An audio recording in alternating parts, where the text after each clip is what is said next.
call this meeting to order. Will you all please stand for the flags? I pledge allegiance to the flag of the United States of America and to the republic for which it stands, one nation, under God, indivisible, with liberty and justice for all.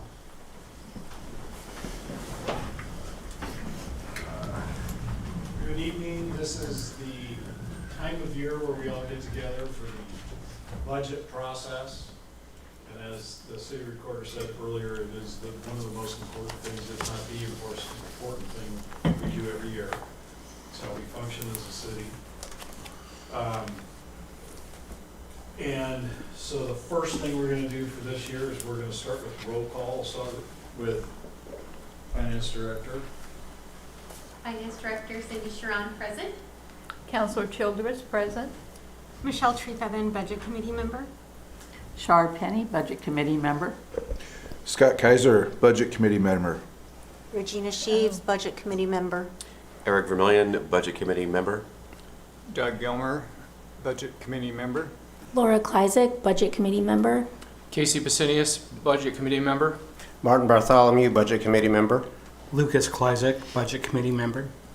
Christy Sheets, City Recorder. Rebecca Murcray, Library Director. Chris Long, Chief of Police. Matt Corthell, Assistant City Manager. And I'm Dan Huff. I'm the city manager.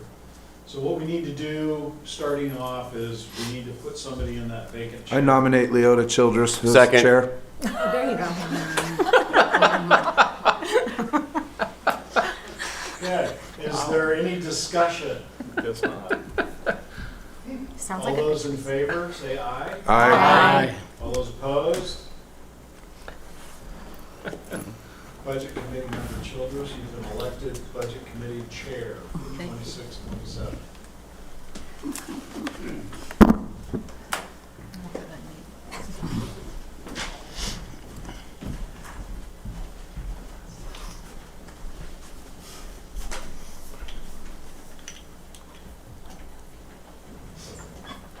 Yes, I will. Thank you.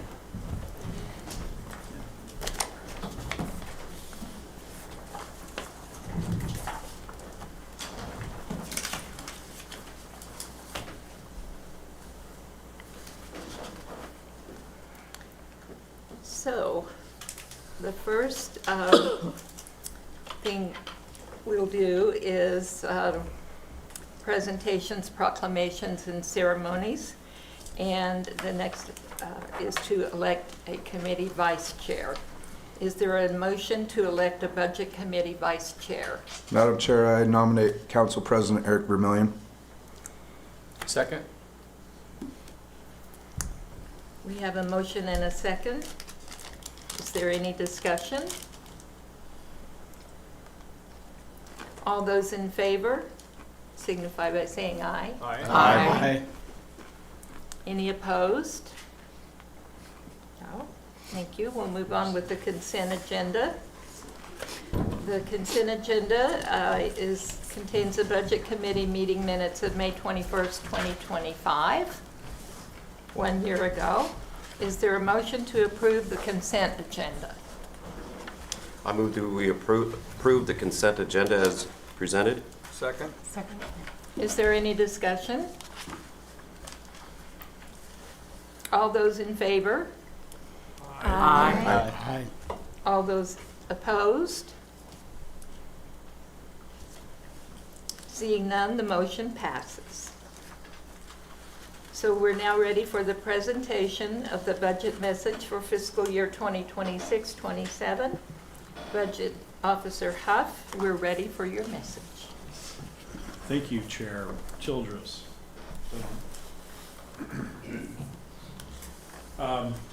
At the beginning of your budget, there's a transmittal message from me that you should all have in the front of your budget documents. One thing I did want to say to you is that we start this process to create the budget sometimes in November, sometimes in December, and we work on it until we prepare it, changing it consistently throughout then. So some of the things, and then by the time we get to the actual budget committee hearing, meeting. Cindy may have some things that she's gonna update you on as those numbers get closer and you get to refine them more. Because we're obviously not at the end of our fiscal year, so you don't have actual. So keep that in mind as we go through this. But if you look at page 1 of my transmittal message, the budget's proposed at $74,007,129, and that includes all our contingencies and reserves. As you go through the budget and you read through my transmittal message, our 5-year forecast, it also includes a 5-year forecast. Some of that is contributed by our annual audit that we do every year. And the general fund portion of the proposed budget is $11,278,000, I can't even read, $104 million. And page 2, I'm just gonna go through the highlights of this message, and I don't wanna read it to you all. I'm assuming that you all read it. So at the very top of the second page, the city of Molalla has grown a little bit every year. It's grown in such a way that we can keep up with it. If your growth is too fast, it's really hard to keep up with services. And that's really what we're called to do as a city, is to provide services. We provide water service, we provide sewer service, provide storm drainage, parks, streets, and some of the other affiliates with public safety. We only have the police department. The fire district provides the fire service for our community. And then there's a couple of other small things. We dabble, if you will, in economic development a little bit. We have partners that help us do that, and that's run out of the community development department, and Mr. Corthell will talk about that a little bit later. But basically what our role is as a city is to provide those basic services that everybody uses every day. And beyond that, we're not the responsible government agency. We don't do anything for schools.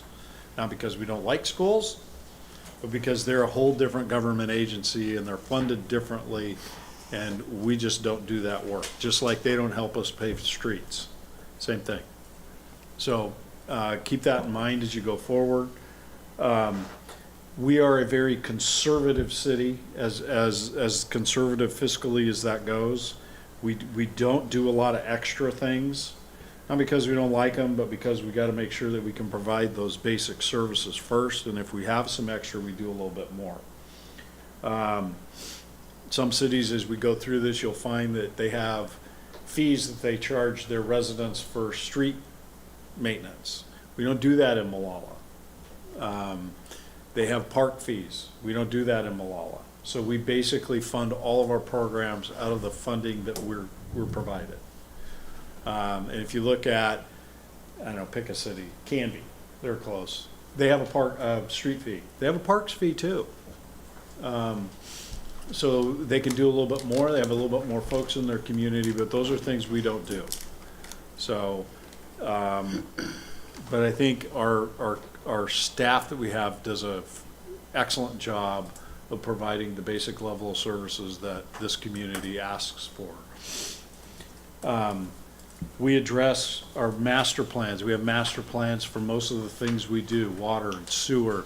We're finishing up a storm drainage master plan right now. We just finished a park master plan recently. We follow those today. We have them, we use them, we put the budget together based on the capital improvement programs that are listed in those master plans. And if you're interested in looking at any of those master plans, they're all on the website. You know, if you need some really exciting bedside reading, go for that, okay? One of the other things that is a large project that we've been working on for what, 3 years now, the UGB stuff? We're looking at expanding our urban growth boundary, not necessarily because we have all these plans that are just waiting to be built, but because cities need to grow. With our tax system in the state of Oregon, if you're not growing, you tend to, the term is if you're not growing, you're dying a little bit. And that's the way our tax system in Oregon works. But we don't have any space to grow. And we need some, and so in the community development department, they're working on that, and that's a big project. It's very difficult in this state to do that. On one hand, you have a charge from the governor to build more housing. On the other hand, we're working through an agency that doesn't want that to happen. It puts the cities in the middle of that, and it's a real difficult situation to be in. We are currently working on a wastewater treatment plant. Most people can see it just about every day if they drive out 211. You can drive by it all the time. It's a great place just to see the progress. A project like that and a project like the one we just completed to build the new police station tends to inflate our budget. So when you're building a project like that, it inflates the budget, and then when the project's finished, it kind of deflates a little bit. And that's kind of what you're seeing this year. Police projects off the table. We still have the wastewater plant, but the police projects off the table, so it's kind of gone down a little bit. Every few years, we have another one that comes on the table that will push it back up a little bit. So if you say, well, how come the total budget went down quite a bit? Well, the police department is off on their own now. So we look at that fund is in a different place, but it's not in the total budget. We are starting a library design. We finished the design, now we're hoping to look for money. That project to build it is not in this budget, other than the funds are in the capital fund. We are not proposing to build it this year because we do not have enough money to build it. So we will present that to you all when we get to that point. We're hoping to find some money. There's a tree somewhere with a bunch of money on it. We just haven't found it yet. The other thing I wanted to point out to you is that when I said we don't have extra street utility funds that we look for from our residents to pay, we just have good people here who find out a way to get things done. They find ways to do that. That was a charge I gave to Mac and his crew a few years ago, and they've done a phenomenal job of figuring out how to do that. So you do a little bit every year. Last year, if you remember, we paved Ridings Avenue, just west of here. And I can't remember what else you paved, but it doesn't matter. But we've done that this year, and then they paved a little bit over in off of Lois and in there, and we're finishing up that job this year right now, actually, 5th, 2nd, 3rd, and some streets in between. So we're figuring out a way to get some of those things done, even though we don't have a lot of extra money to do it. And if anybody who's been around here for years knows that didn't happen too often historically. So those are good things. If you drop down to, I guess that's the 3rd page of my transmittal memo, no, 4th. Third page under contingencies and revenues, something I just wanted to show you all. As you read stories of cities that are looking at huge deficits either 2 or 3 years down the road or this year, I just wanted to show you this sheet that was placed at your desk. And at the title of it is General Fund Reserves 2012 to 2027.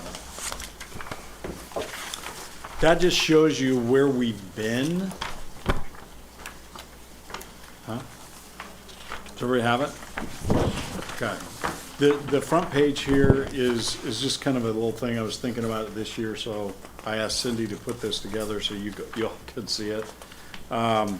If you go back to 2012, the city had $536 in reserves. It's not a lot of money. If that's all you have at your own house, it's not a lot of money. And if you fast forward to today, we have developed a reserve program that actually keeps us in the black all the time. Okay, we don't spend that money unless it's absolutely needed, but we've built that up over the years. One year we had 0, 2016. That's pretty good, huh? Mm-hmm. So, but the city has come a long way. It's not for all the hard work of city councils who have made very difficult and necessary decisions.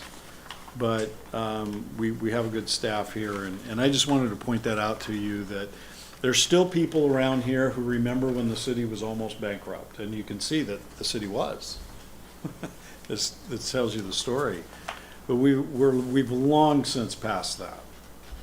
And it's a good thing. So, and you all are part of that for being on the budget committee. Did you have anything else to say about that? Okay. Mr. F., could I ask one question on that? Yeah. Last year, we were at 2 million and 2.3 million in reserves. This year, we're dropping it down to 1.9 million. Is there a reason for the difference? Do you want to answer that? As we've gone through our budget, we've been very conservative on spending, and when we go back from that prior year, I mean, expenses has increased, and there's some things that we've added to our budget. We've taken on more operational costs. I'll discuss in my presentation. Health insurance is one of them. Retirement's another. Those things just cost more, and thank goodness we have reserves and things that can pay for those things. That's what it is for. Perfect. So it's okay to spend it down. Okay. You know, just we need to be mindful of it. Okay. And in the Which we back are. of your budget documents, there's all our policies that we have to meet, and we exceed those. We meet and exceed all of our policies. So Okay. where we would really be talking to you about having a problem with our finances is if we were needing to drop below those minimums that we placed on ourselves for reserves. So on the back page, almost the back page, sorry, the back page, we are not proposing any staffing increases. You all saw that in the budget. We are staying pat. Financial forecast, just to highlight a couple of sections in there. Statement of position, which kind of explains how healthy your city is, and council will know that when the auditor comes and makes their presentation to you all, they tell you that the city of Molalla is healthy. You hear that every year. Our statement of position is $60,739,473. Oh, good, thank you. And that's up 4.57 million from last year. So as long as we're increasing that every year a little bit or a lot, we're in good shape. And the next page, you have budget highlights. I'm not going to talk about those at all. Those are for your department heads to talk about when they actually get up and talk about their individual budgets. So I don't want to steal any of their fire there. And then, just at the end here, I want to thank Cindy for all her hard work. It's something that I challenged her previous boss, actually, that has retired, was to do budgets, prepare budgets that we can submit for the budget awards every year through GFOA. And she has continued to do that and actually increased it. And that's a good thing for the city of Molalla. Not every city does that.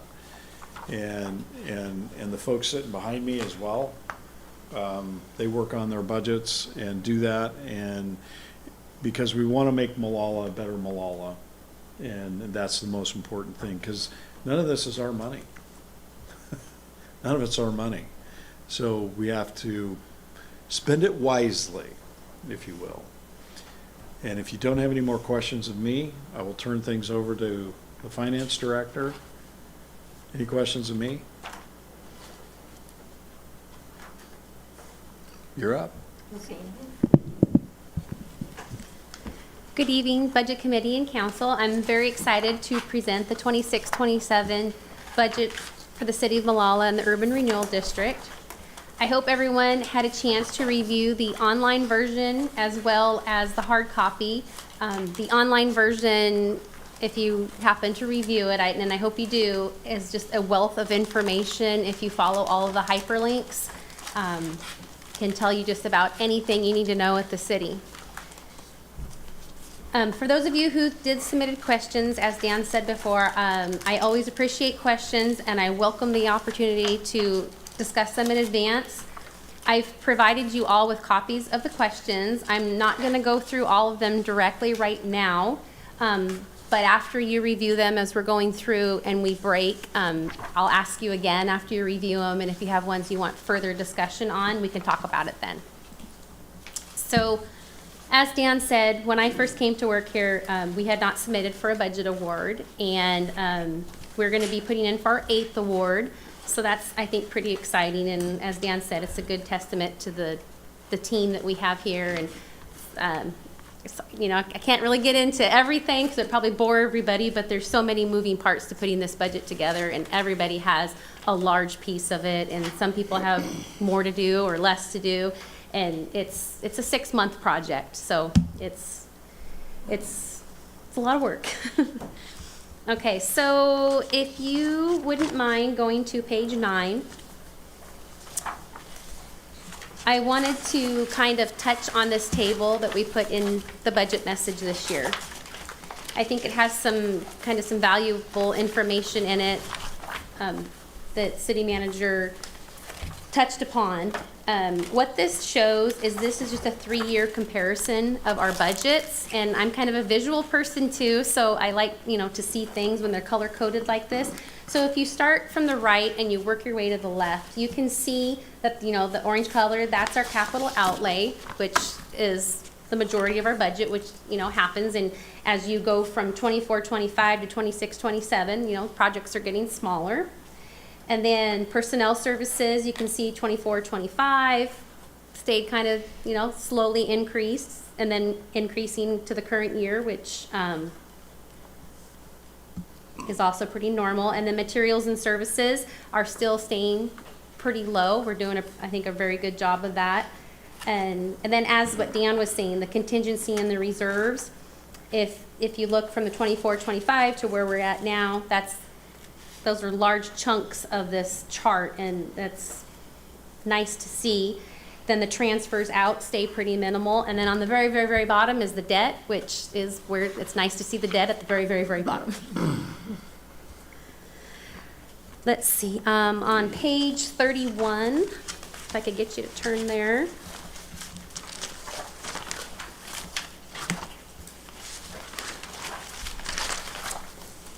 This is something I added this year to the budget. I wanted to talk about some of the challenges that we've been facing this year. And as Mayor Kaiser had asked why, we've had to expend a little bit more maybe in personnel services and other things. One of them is our health insurance has just skyrocketed the last couple years. And this just kind of gives a good showing of 25 to 26. It went up 8.72%, 12.6%. We just got our numbers for what we had to budget for this year, and that's what the numbers are down below. And we're looking at nearly a 14% increase, and that's a lot. And it's very expensive, but it's one of those things that you have to budget for. You can't cut there. We have been trying to look at maybe some other options. We're keeping that in mind. We're trying to get ahead of it, but it's still a very real problem that we have to face all the time. And, with those costs are also the services that we have to balance for our employees to make sure that it's beneficial to everyone. And another challenge that we're facing with the budget is our workman's comp. We've had police and for the public works, some of those rates went up, which wasn't due to us. It was due to state law. And it increased, and we have to pay it. There's no choice. And we didn't get those numbers actually until I think it was almost a month and a half ago. So that is a challenge as well. One of the other challenges that we face with the budget is now that the PD building has been built, the police department is no longer at City Hall, but yet there's still services that need to be paid there for heating and cooling and professional, the upkeeping, the cleaning. There's still things that have to happen down there, and the general fund absorbs that. And then on our personnel side for the administrative budget, we have a couple people retiring, and it's created some opportunities for reconstruction within the front office, which I'm pretty excited about, and I think it's going to move ahead pretty smoothly. Then on page 48,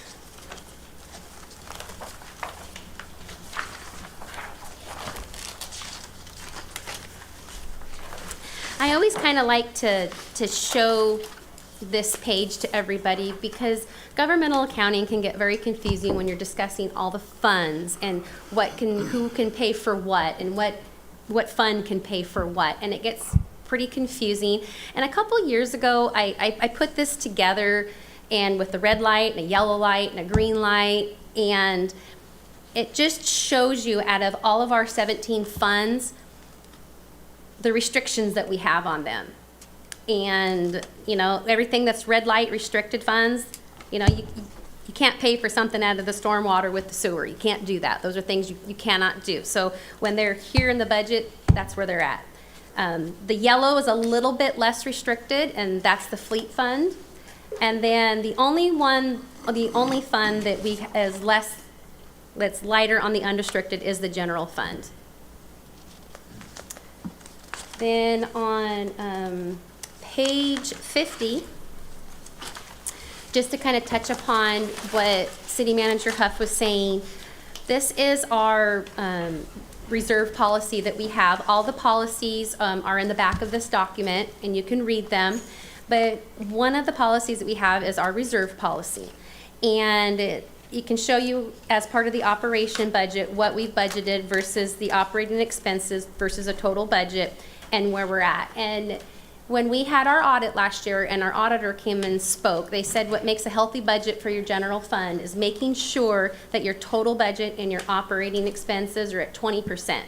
And if you're at least at 20% or above, you're healthy. And, you know, as you can see, we're at 24%. So that's why when you look at the money for the reserves, if we have to get into it to pay for these things, we're still very healthy and we're still very okay.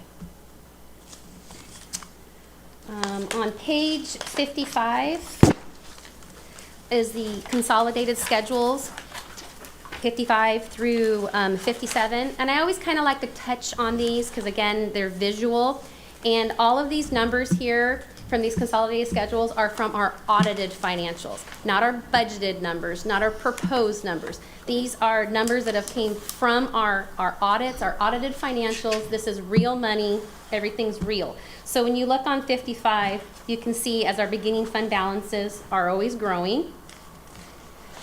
Then when you turn the page, I try to put these pages so you can look at them from 56 to 57.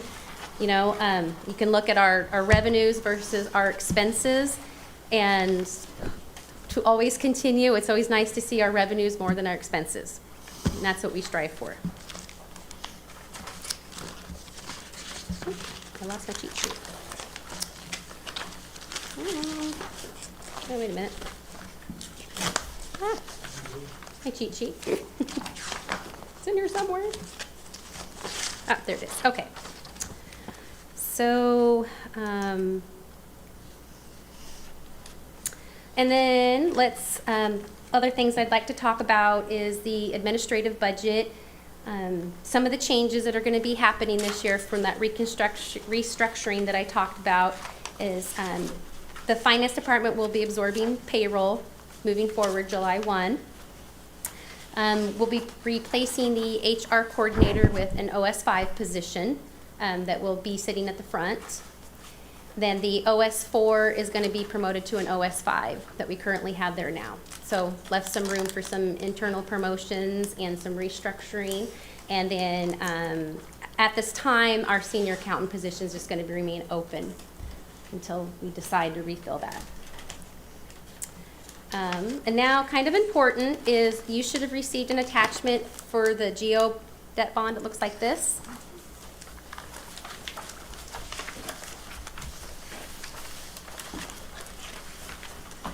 Make sure everybody got it. front of them.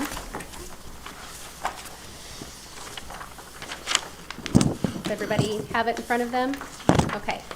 So this is the requirements that we pay to pay for the GO bond that was passed.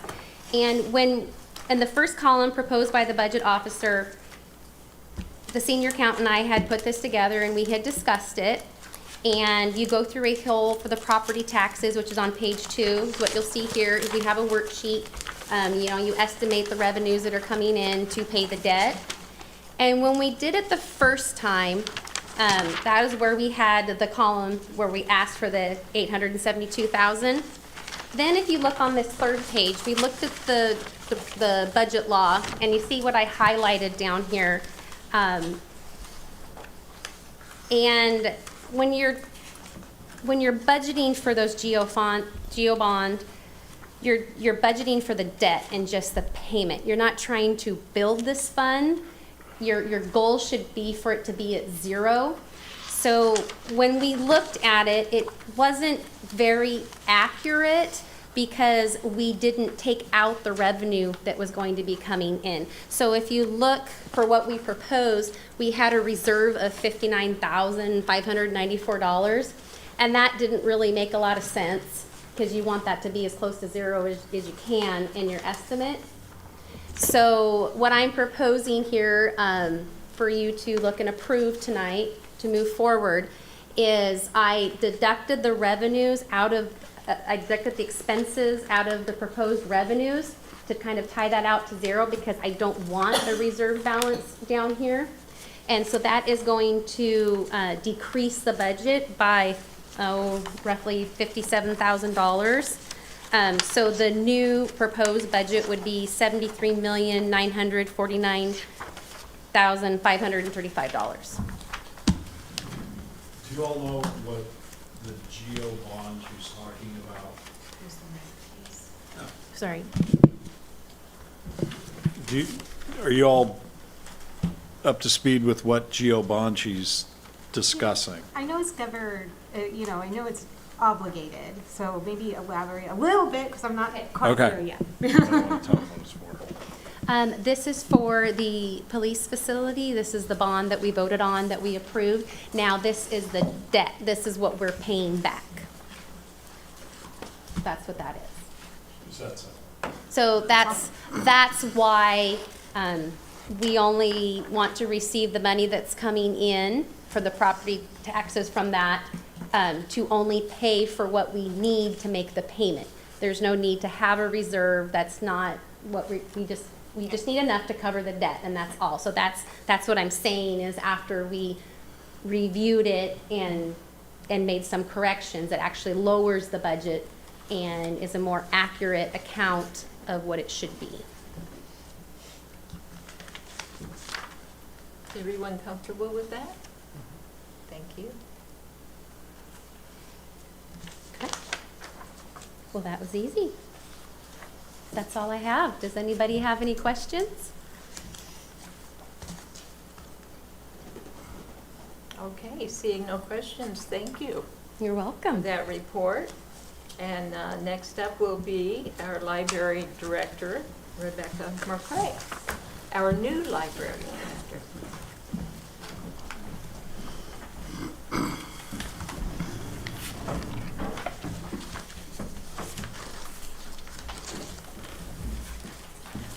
Thank you.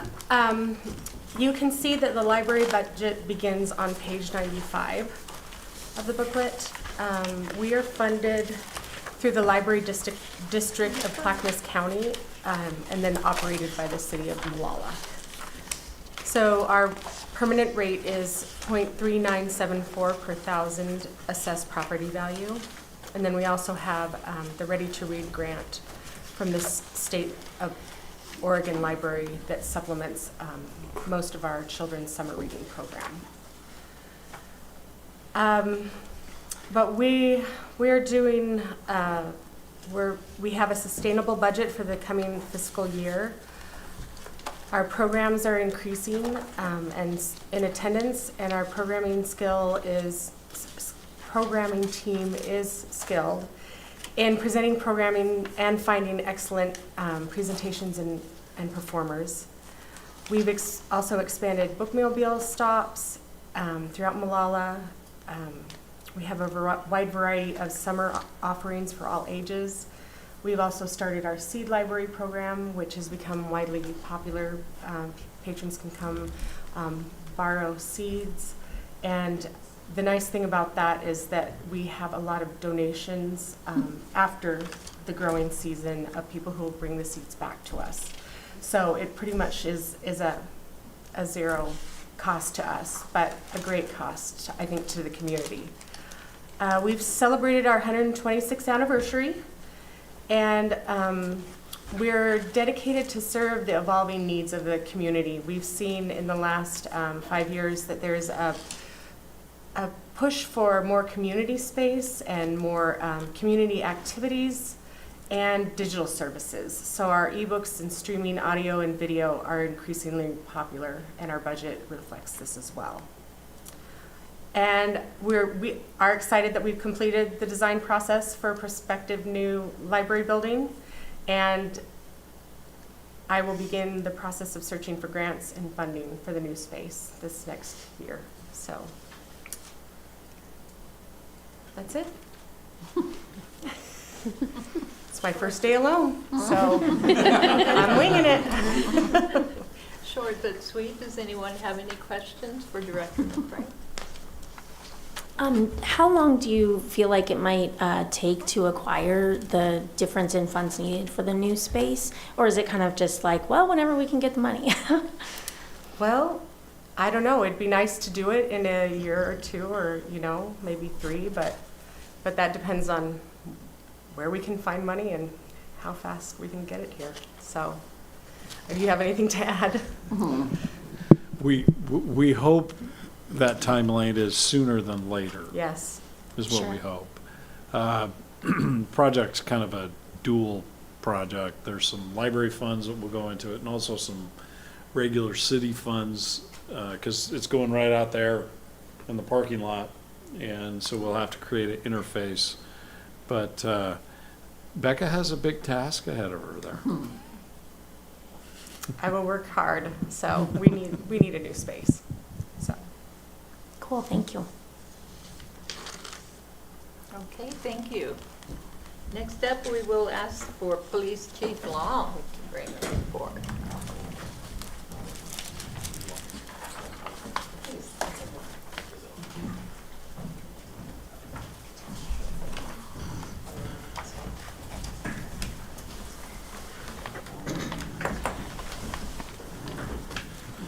Hello, everybody. First of all, I want to thank everybody for attending today. Like City Manager Huff said, this is the most important thing we do every year. So our budget starts on page 74. When we put together our budget, like the City Manager said, it's very important to us to be very fiscally responsible with taxpayers' money. I think that builds a lot of trust within the community, and not only for the city, but for the police department. I'd like to start off with, we crossed some pretty big milestones this year. In January or end of December, we moved into our new police department. And even though we've been in there for 5 months, we're still trying to figure out some stuff.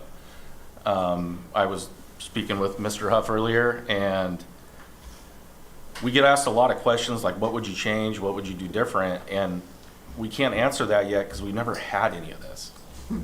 So we've already utilized a lot of the special space that we needed for some pretty major crimes inside the building. The awesome community center we have, we've already hosted training, and now we're doing statewide training that we have scheduled. And when you start factoring in fuel costs, lodging, and everything else, and then we can get this training for free if we host it, and we can get our own officers into this training, it's a huge save for the department. We're still continuing to participate in multiple specialty agency units, including the multi-jurisdictional traffic teams, truck inspector programs. Our detectives participate in the major crimes team call out. So anytime there's a real major crime in the county, they respond, and that's just outstanding training that they can bring back to the rest of the department. Our K-9 team is currently about to go to training for recertification. We're very close to having them deployed. As you all know, we lost Benz last year, and through a generous donation, we were able to replace him fairly quickly. But it's still, even though the handler has training, you have to start the process all over again with a brand new dog. And with Benz, he was such a young, or a seasoned dog, it was a lot easier. This is a puppy. So he'll last several years, but it's gonna take a little bit more time to get them going. But the reports I've gotten from the county who's assisting us in training them, they're doing awesome. So we're super excited about that. This budget that you guys have, that you guys are looking at right now we are fully staffed, but we do have one in training. We're anticipating a couple retirements, but we're getting ahead of that. We already have 2 people in backgrounds. Hopefully we'll have 2 more people hired within the next 2 or 3 months. So our big goal right now is just to maintain current staffing and be able to provide the services that we have.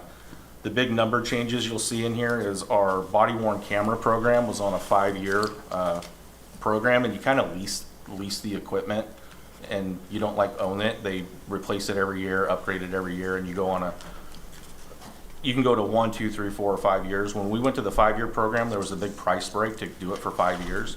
They don't offer that anymore, and these are very expensive. So one of the big increases you're going to see is we're going to go from a year to year on paying for the body worn cameras. We were one of the first agencies to go to body worn cameras, and they've been a game changer for us on prosecutions, on officer complaints, transparency. They're a great tool for all of our officers. And then, like the finance director was saying, there's some increases in our personnel services just because of insurance and everything else. So that's about it. Can I answer any questions for you guys?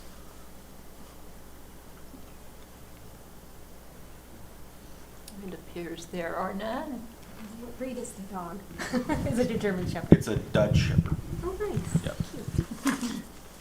You should ask the chief whether or not he's figured out how the light switches in the new building work yet. You know, technology's a great thing. Unless you don't know technology. I'm about the last one that's been able to figure out the lights in his own office. Well, we thank you for your report, and we're just so happy that you're in your new building and not asking for more money. It's been a long project, and I've said this 1,000 times. I've been with the city for 26 years and never thought I would see this day come. Yes. So I'm very, very proud of everybody and all the hard work that was put into it. Yes, indeed. Mr. You have a question? Yeah, I know you've been doing a lot of cross-training with staff. Is Chief Long going to be working with interior design with the new library by chance? Yes, we've penciled that in as soon as we get enough money. I did not do that. Yeah. Okay, thank you, Chief. All right, thank you, guys. Next up is the Community Development Department Assistant City Manager Corthell.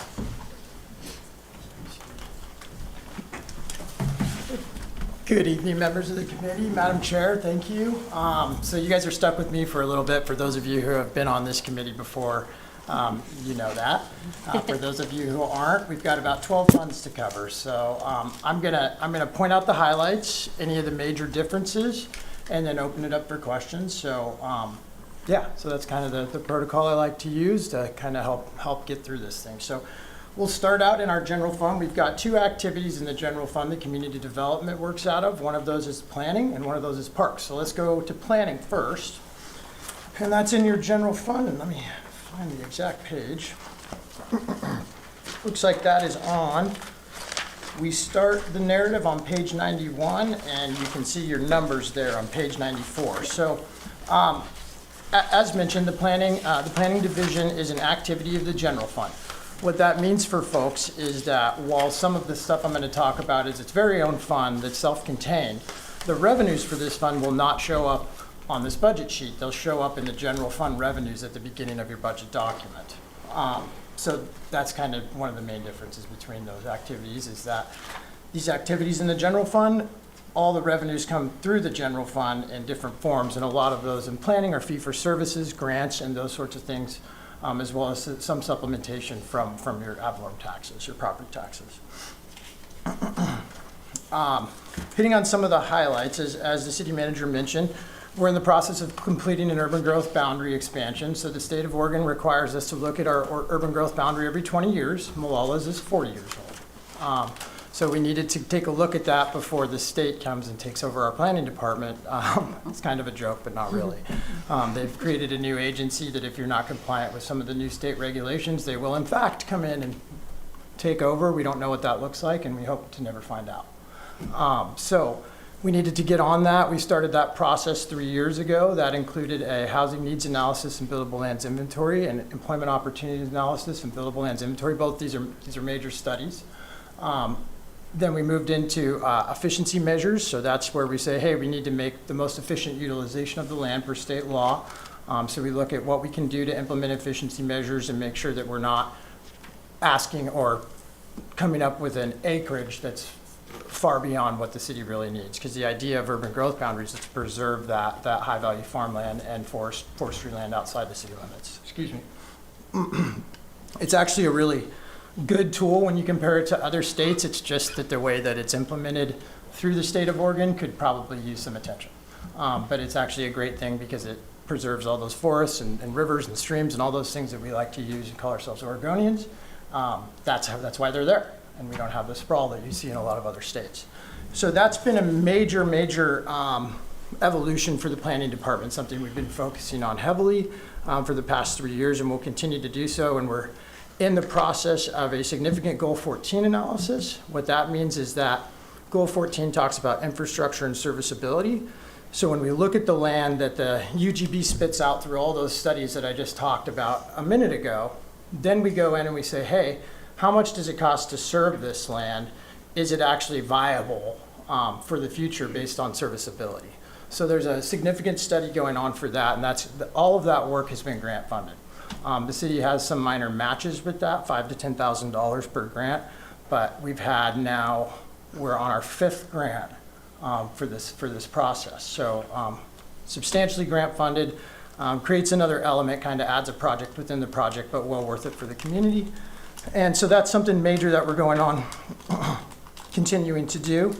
Now, as part of the urban growth boundary process, as soon as you get done with that, you have to dive into master planning for any area that was added. And one of the things you have to do immediately is a concept plan for your streets. And so we're in the process. We actually just sat through a pre-application meeting yesterday for a transportation growth management grant for about $350,000 that would pay the cost for that concept plan that's required at the tail end of the UGB. So we continue to try and find funding resources and have been fairly successful, I think, in being able to garner those other resources outside of taxpayer dollars. The housing production strategy in 2001, House Bill 2001 and 2003 were passed, and in those bills, one of the things was that every city over 10,000, and we were at like 10,001 people at that point, has to complete a housing production strategy. So the council has worked very, very hard on that, along with city staff and some consultant support. Again, grant funded there.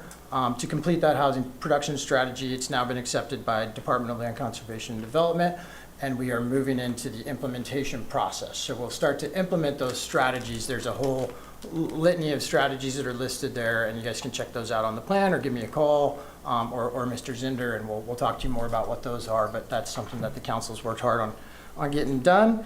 Now we go into the implementation phase. So we've got a lot to implement in this first year. So we'll be working hard on that. Trying to hit these highlights. One of the questions I saw was asking about business support. And so as you guys know, or maybe you're just finding out, we don't have a dedicated economic development department yet in Molalla. We're just not quite there yet, but we are doing things still to help improve the business climate for folks. So for instance, the city council has adopted goals and did last year adopted a goal of trying to get services to the undeveloped industrial and employment land properties that were there. So we were able to do a fairly significant water line project last year that brought water down to the southern industrial sites. You can see on the south end of that map over there that are undeveloped. We also, this year, passed a legacy system development charge policy, basically saying that, and it's very basic, but basically saying that, hey, we've got a ton of old businesses and buildings in Molalla that have been contributing to this system and been part of it for years and years and years. It doesn't make sense after a building's been here for 100 years to then go and charge it SDCs when some use is made of it. They've been paying into that for a long time, and so the point being is that it relieves those businesses, especially in the downtown core where we have a lot of old buildings, of those SDC fees. The other thing that we looked at and changed is updated our daycare SDC policy to make daycares more attainable in the city of Molalla so that we could try and work on some workforce things. So we are nipping off small bites of the things that we can handle in the time that we do have allotted, and we'll continue to do that and have been directed by council to do that. But that's just some examples of some of the things that have been going on. The other thing that we're going to look at this year is looking at the Shovel Ready program is kind of still there, but kind of not. And for those who aren't familiar with it, it's just basically a listing of industrial properties on the state website for Business Oregon, basically saying, hey, this lot's shovel ready, et cetera. So we're looking at potentially contracting for a study to basically show what the service levels are on those major undeveloped industrial sites and what would it take to get those levels up to the standard that they need to meet. And some of that would be dependent on what their needs are, of course, like no two industrial businesses need the same amount of power, for instance. Some are require far more power, some require just a little bit. So some of that is going to depend on what they're doing, but being able to put that out there and advertise and market those properties to the business community and actually going out and trying to engage some of those target industries that were identified in the employment opportunities analysis that I mentioned during the UTV process just a minute ago, is the purpose of that and looking at that. So we'll look at that opportunity this year as well. Some of the accomplishments for the last cycle I kind of already mentioned. We also formalized the Molalla Current program, and actually recently at the League of Oregon Cities spring conference, we were awarded the Good Governance Award for the Molalla Current for our communications platform, which was a great honor. So we can now call it the award-winning Molalla Current. But that was a great honor and a good affirmation that we're doing what we can within our budget and resources to be able to provide communication and transparency to the city. And for those of you who don't know about it, if you do get on the Molalla Current, you can access it through the front page of the city website. There's a button at the bottom row. There's a button at the top. It's got a list of projects and programs that are there, kind of the ones that are high impact, the ones that we think people will be most interested in.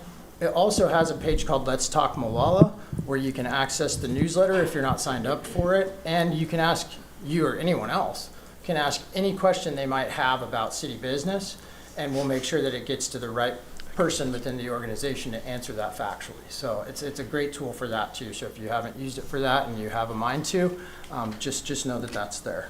And sorry to interrupt you, Mac, but if you all look at page 15, there's a picture of 5 city councilors and Mr. Corthell holding that award in Pendleton a few weeks ago. Fantastic picture, I might add. Yeah, especially that one guy standing in the back wearing an Oregon Duck colored shirt. I appreciate it. That was a terrible choice, Dan, I will admit. So we are not, as Director Chauran mentioned, obviously that applies to the entire system. We're not asking for any more employees this year. The council was gracious enough to allow us to recruit and hire an associate planner last year. She's been exceptional, really exceptional, and we're very lucky to have her.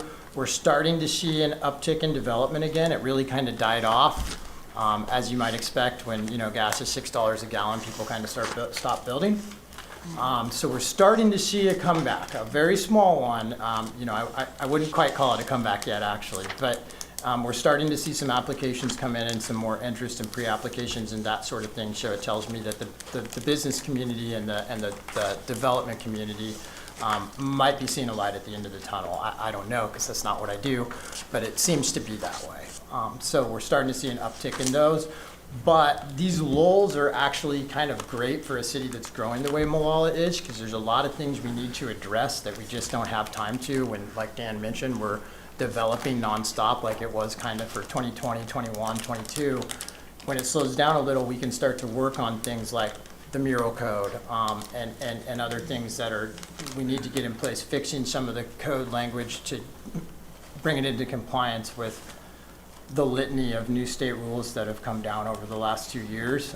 Because what we do now is, you know, we don't have time to integrate all those. I don't think any city our size does into the code. So we actually apply the state law in lieu of the code since it supersedes, and that kind of gets confusing for planners and for developers and everyone else. So getting that stuff all put into one instrument is really important. I mentioned the development of the legacy SDC policy. One thing I failed to mention is that we're looking to establish a farm stand and cottage kitchen ordinance that will allow those to the greatest extent possible without, you know, without compromising the residential character of neighborhoods and that sort of thing. So we're working on that to bring to the council as well. That's just another kind of micro business, micro enterprise effort.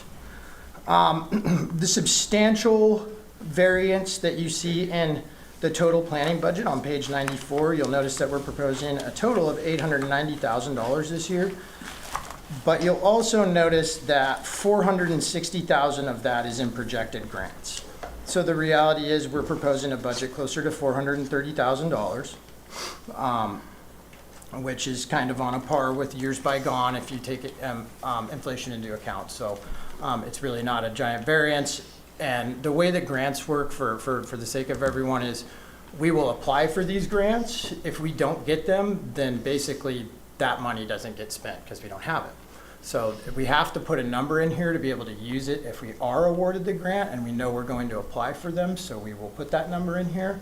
But if it's not awarded, that number just becomes zero in our minds and just doesn't get spent. It's a placeholder for receiving the grant. We have to do that, otherwise we can't spend the money when we get it.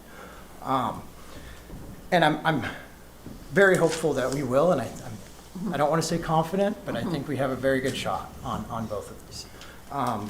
So actually the UGB study grant, I would say we're already awarded, and that's a continuation of an existing grant. So the $320,000 is really the one we're applying for this year with the Transportation Growth Management.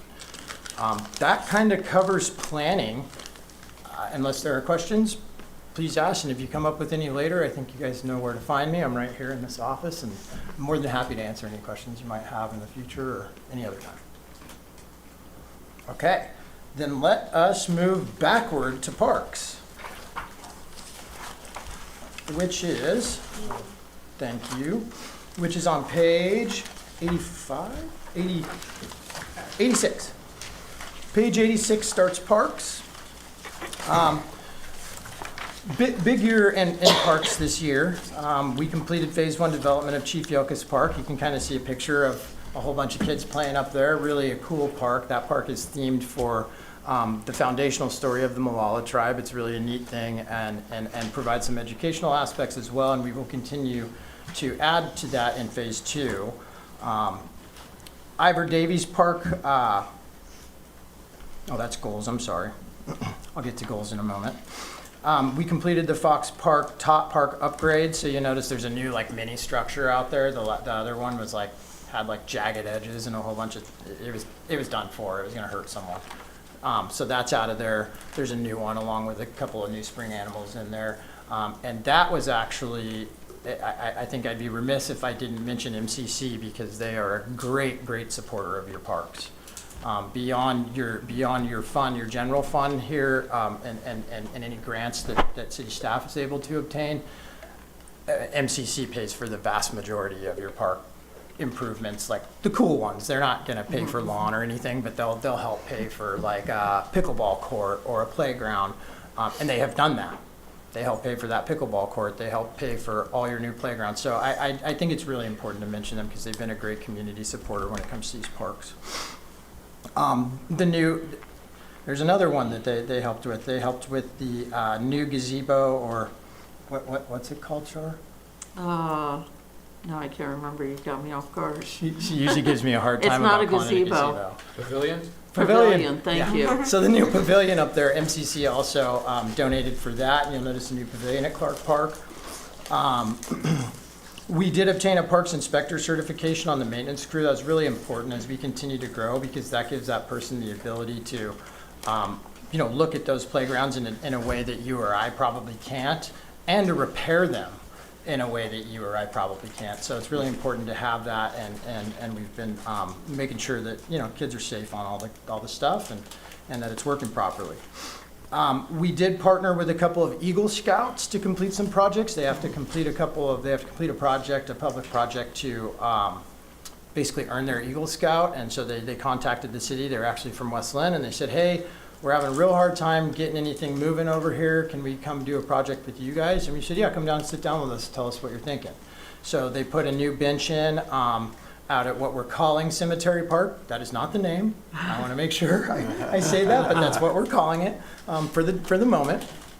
And they put in several birdhouses in various parks, in Ivor Davies and some of those sorts of things. So they built those, a group of Eagle Scouts built those birdhouses and then came out and put them up. It's really a cool process, and we were super happy to be a part of it. And I know Adam and Richard from our maintenance crew were instrumental in getting that stuff done. So we did complete the phase 1 clearing of Cemetery Park. So you might notice there's like 2.5 acres down there off of Ona Lane, and what is, I guess, low road, kind of, if you can call it a road, right there. So honestly, when they cut it down, if you guys haven't been out there and taken a look, I highly suggest you do. I had no idea how much property. I mean, it's not, it's not gigantic or anything, but it is much bigger than you would have thought staring at a wall of 12-foot blackberries. So that's knocked down and will continue. It's about a 3-year process to mitigate blackberries, because they just come back, and we can't use stuff that you or I might use in our yards, like crossbow. We can't do that, especially near a creek. So we have to take a little bit different mitigation tactic to be better environmental stewards than I probably am in my yard. So, so we'll continue to work on that, and then completed the Bolander safe pedestrian crossing and ADA parking. I say completed. We are working on the lights right now. The last conduits just went in, so this will be completed by the budget year. Certainly, it should be completed within the next 2 weeks. But obviously that will be done, and really the bollards that went in there, because one of the things we were noticing is that unfortunately we have to think about things like, how do people attack crowds these days? Because it happens. And so we're forced to think about those things when we're working, and would be irresponsible if we didn't. So one thing we noticed was that with the masses that move across from Bolander to Clark Park or the Buckaroo during major events in that area, it was a prime target. It was also just dangerous for people who aren't paying attention or anything else too. So we were able to get some removable bollards installed out there, so you don't see them right now, but during events you will. The road will be closed, bollards up, vehicle stoppers. We were able to improve the lighting situation out there a bit, and then we hard surfaced and leveled the ADA parking lot, so there's actually a place for folks who have ambulation issues to actually be able to use the space and not try to push a walker across gravel or a wheelchair or something like that. So that's all upgraded. Our goals and I'm going to spend a little more time on parks than most things, because I think they're near and dear to most people's hearts. So forgive me if I'm rambling a bit here. Our goals for this coming year with parks, Clark Park, Bolander Field, we need to complete stormwater upgrades, and we will start to work on concept design of a playground and sports fields. That's minimal cost stuff that we need, and once we get a concept, that allows us to develop better cost estimates, because we don't know what the city wants necessarily. So we need to work with the council and the community through, you know, our various channels to kind of get people's input and figure out what it is that we want to build there exactly, so that we can then cost estimate that and then go out and start looking at budget allocations, both internally and grant instruments and other opportunities. Ivor Davies Park, we want to design and construct a dedicated park entrance and parking lot. Excuse me. You may have noticed, if you've used or frequented Ivor Davies Park, it's you know, one of our biggest, with a lot of really cool amenities and absolutely nowhere to access it. So you park on the side of 5th Street, you walk down a long path, and you're there, but you know, what's going to happen if a bunch of people want to use this giant park? Well, 5th Street's going to be a nightmare, you know, so there's obvious issues there. It's just really finishing the park off and getting it to a point where it's a full park. Right now, it's kind of a park without access. So getting that put into place. Chief Yelkish Park, we will be refinishing and opening the vehicle access to the park from Tolliver Road. And we'll be working on the design and potentially construction. That's going to be budget dependent and cost dependent, because we need to get the design before we can cost it completely out. But from Tolliver Road, design and construct the pedestrian path to the main park access. So what we're dealing with there, to give you guys a little more meat on the bone here, is that the way that road is constructed, to put sidewalks on the side would be anywhere from $2 to $3 million. The reason for that is that you may notice it kind of is like a volcano. So you've got to come in and build retaining walls and do all this other stuff in order to get a sidewalk on there. Well, we happen to own the property, one property east of there, we being you, on that property, and that's the city lots, the BMX track, Sheets Field, all of that good stuff. So there's an opportunity to put a pedestrian pathway, so there's pedestrian access. The access road from Tolliver will be a bike ped Sharrows.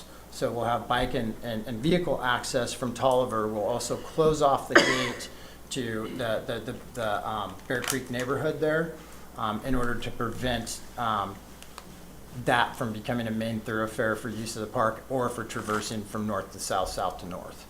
So that will get closed off to help that neighborhood have a little bit less unwarranted vehicle traffic, and we'll start to bring traffic in from Tolliver Road. It's a major collector, it makes sense. So if anyone has questions on that, let me know. Oddfellows Park, we need to complete the camera installation there.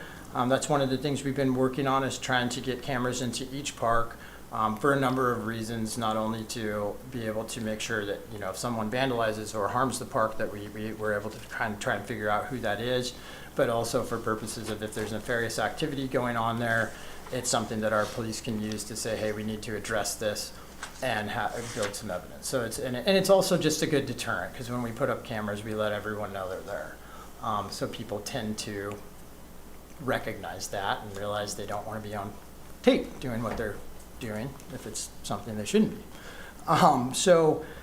And then finally, Cemetery Park, I kind of mentioned this. This one's less of a budget issue.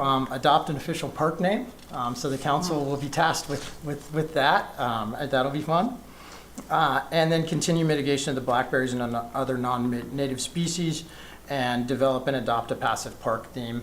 The idea behind that is to, for a very low cost, make that park usable for the time being, you know, wood chip trails, that kind of thing, just a passive nature park, until the city has the funding and the desire to come back and do anything else there. So making it usable and not just a piece of dead land for very, very low cost is the idea. It's literally, oh, what's the name of the cemetery? Pioneer. Is it Pioneer Cemetery? I think it's Pioneer Cemetery. Okay. It's literally on the same property as the Pioneer Cemetery. Right behind Stone Place Apartments. Oh, okay. Does that make sense? Yep. Yeah, okay. So right on the creek too, we'll also work, and I'll get to that in storm, we'll also work on getting some shade trees planted along that creek bank, because in our TMDL that has more to do with stormwater, one of the things we need to do is try to bring our temperatures down in all of the waters to which we have frontage access. which isn't very much. I think there's that, and then the water treatment plant. So it's fairly sparse what the city itself actually has, but we do need to make those efforts. It's a state rule, and frankly, it's good for everyone. Fish, the humans, all that good stuff. So. Did anyone send you pictures of Ivor Davies Bridge? We can't hear your It's like- comments. Has anyone sent you the pictures of Ivor Davies Bridge? It looks like some of the beams that hold it up are, did you get those pictures? I don't No? think so. Okay. No. Someone might want to go out there and check it for structural. So we are actually replacing that bridge next week? I don't know, they have the materials heading out there. There you I want go. to say it's next week. Okay. I just didn't know if anyone was aware. I appreciate the heads up. Though. Okay. Yeah, and if it's not, there are 6 bridges out there, so if that's not the one, let me know. I mean, the guys will let me know too, the guys being Yeah. the maintenance group, but, yeah, and thank you, that's important. We also, are working to get, Shorty's Pond stocked by ODF and W again, starting next year. They stock in like February, March, April. So we're working with them to try and get them to throw some fish in there again. And one of the things we might have to look at, and there's some grant funding available for this too. This isn't built into this year's budget. It's just something we may have to look at. I have to see how it goes this year, is to develop access for them to be able to stock the pond. Because right now, they kind of just do it. They just kind of figure it out. And kind of what ends up happening is you drop the fish a little bit up the creek and then kind of usher them down in there. And it's not ideal for anyone. So we may have to look at developing access to that so that they can pull right up and deposit the fish that way. But we want to get them back on a consistent schedule so that the kids, for those folks who don't know, City Manager Huff and I went over to the middle school or the elementary school 2 years ago where they were doing. Is that 2 years ago? Yeah. So doing park design concepts. And it was fun, and we told them, hey, the last thing you guys got to do is the hard part. You got to take these 25 park designs here and turn them into one. You all got to work together to make it one, and then come to the council. So they did. And I will say that on every single park design we saw, and the final one, a pond with fish in it was one of the things. So we started thinking, how can we make that a reality again? And so we've been working on that. So that's something we're excited about, even though it's kind of a small one in terms of budget. So that kind of covers the highlights. I don't believe in parks there are any real head turners as far as what we're doing in terms of the budget. The one thing I will mention is that parks SDCs are getting low, but they're meant to be spent on capital. That's what they're there for. They are starting to get low, so you may see a lull in improvements. Improvements meaning new stuff at the parks while we wait for that to recuperate after this fiscal year. Because as City Manager Huff mentioned, we handle all of our parks improvements and maintenance using the funds that are available without having to charge a fee on your utility bill. So this is just one of those things that we have to do, is wait for our resource for capital is the system development charges. And so we need to wait for that resource to replenish itself. But for now, we do have about $625,000 going into those projects that I talked to you this year from Parks SDCs. But outside of that, I don't think there's anything terribly remarkable about this in terms of years bygone and this year. But if anyone has questions on it, please let me know. I have a question. Did anything ever become a Vant farm? They were going to do some kind of maintenance, or the porta potties or the restrooms. Did anything ever come of that? They do some jobs here and there for us still. Okay. Yeah. In fact, they cut down all the sticker bushes at Cemetery Park. Yes, Mr. Huff. So that pretty much wraps up most of the general fund. Do you all, as a budget committee, want to go through the entire budget like this and get it all discussed? Or do you want to stop at the end of each fund and make a motion to approve each fund as we go? That's your prerogative. Or you can just make one motion at the end, hopefully to approve it. I make a motion that we wait to, just kind of go through and at the end vote. Okay. I just wanted to raise that. It's your call. So do we have a consensus on that from the rest of the committee? Okay, thank you. All Because we're right. going to be listening to Mac for a really long Yes, I time. know, and- I just thought I'd throw that out there. He's not near as excited sorry, about these other things. You have Oh, one. Mr. Pesinius has a question. Yeah, Mr. Corthell, wonderful to hear about the ODF&W stocking program. I've seen multiple comments and social media regarding that. Once we've been able to successfully lock that down, it'd be wonderful to share that on the current, because I know there's a lot of citizens that will be thrilled to hear that. Absolutely, will do. Thank you. Is that the pond at Ivor Davies? Correct. Is there going to be some effort to kind of clean up around there? Because it can be scary at times. As far as around the edges, we don't have anything planned right now. Okay. That doesn't mean in the future that we won't. I was more focused on just seeing if we could get fish back in there Right. at all at first, because it was basically a mud bog for the last couple of years. Yes, But yeah, yes, so yeah. we'll continue to look at that, Okay. getting it up to par. But I'm with that. I give the caveat that if and when that now becomes an asset and not a mud bog, i.e. a fishing pond, our public works maintenance crew is pretty excellent, and we'll certainly recognize that and go put some work in down there to make it more accessible, but it won't be in the nature of major improvements at this point. Right, yeah, okay. I know people camp there. Yeah, that was my concern. Sorry. Yeah. What's the size of that pond, or what size will it be? Oh, boy. You got me on that one. I don't know. I can get back to you with that, though. Okay. I appreciate your comments, but let's limit them to the budget itself, since Mr. Corthell has how many more to go through? Much. Thank you all. All right. Let's move on to streets. It's another one that's near and dear to everyone's heart. That's on page 103 in your budget document. So this thing will not let me open up a Word document. Isn't that fun? Oh, boy.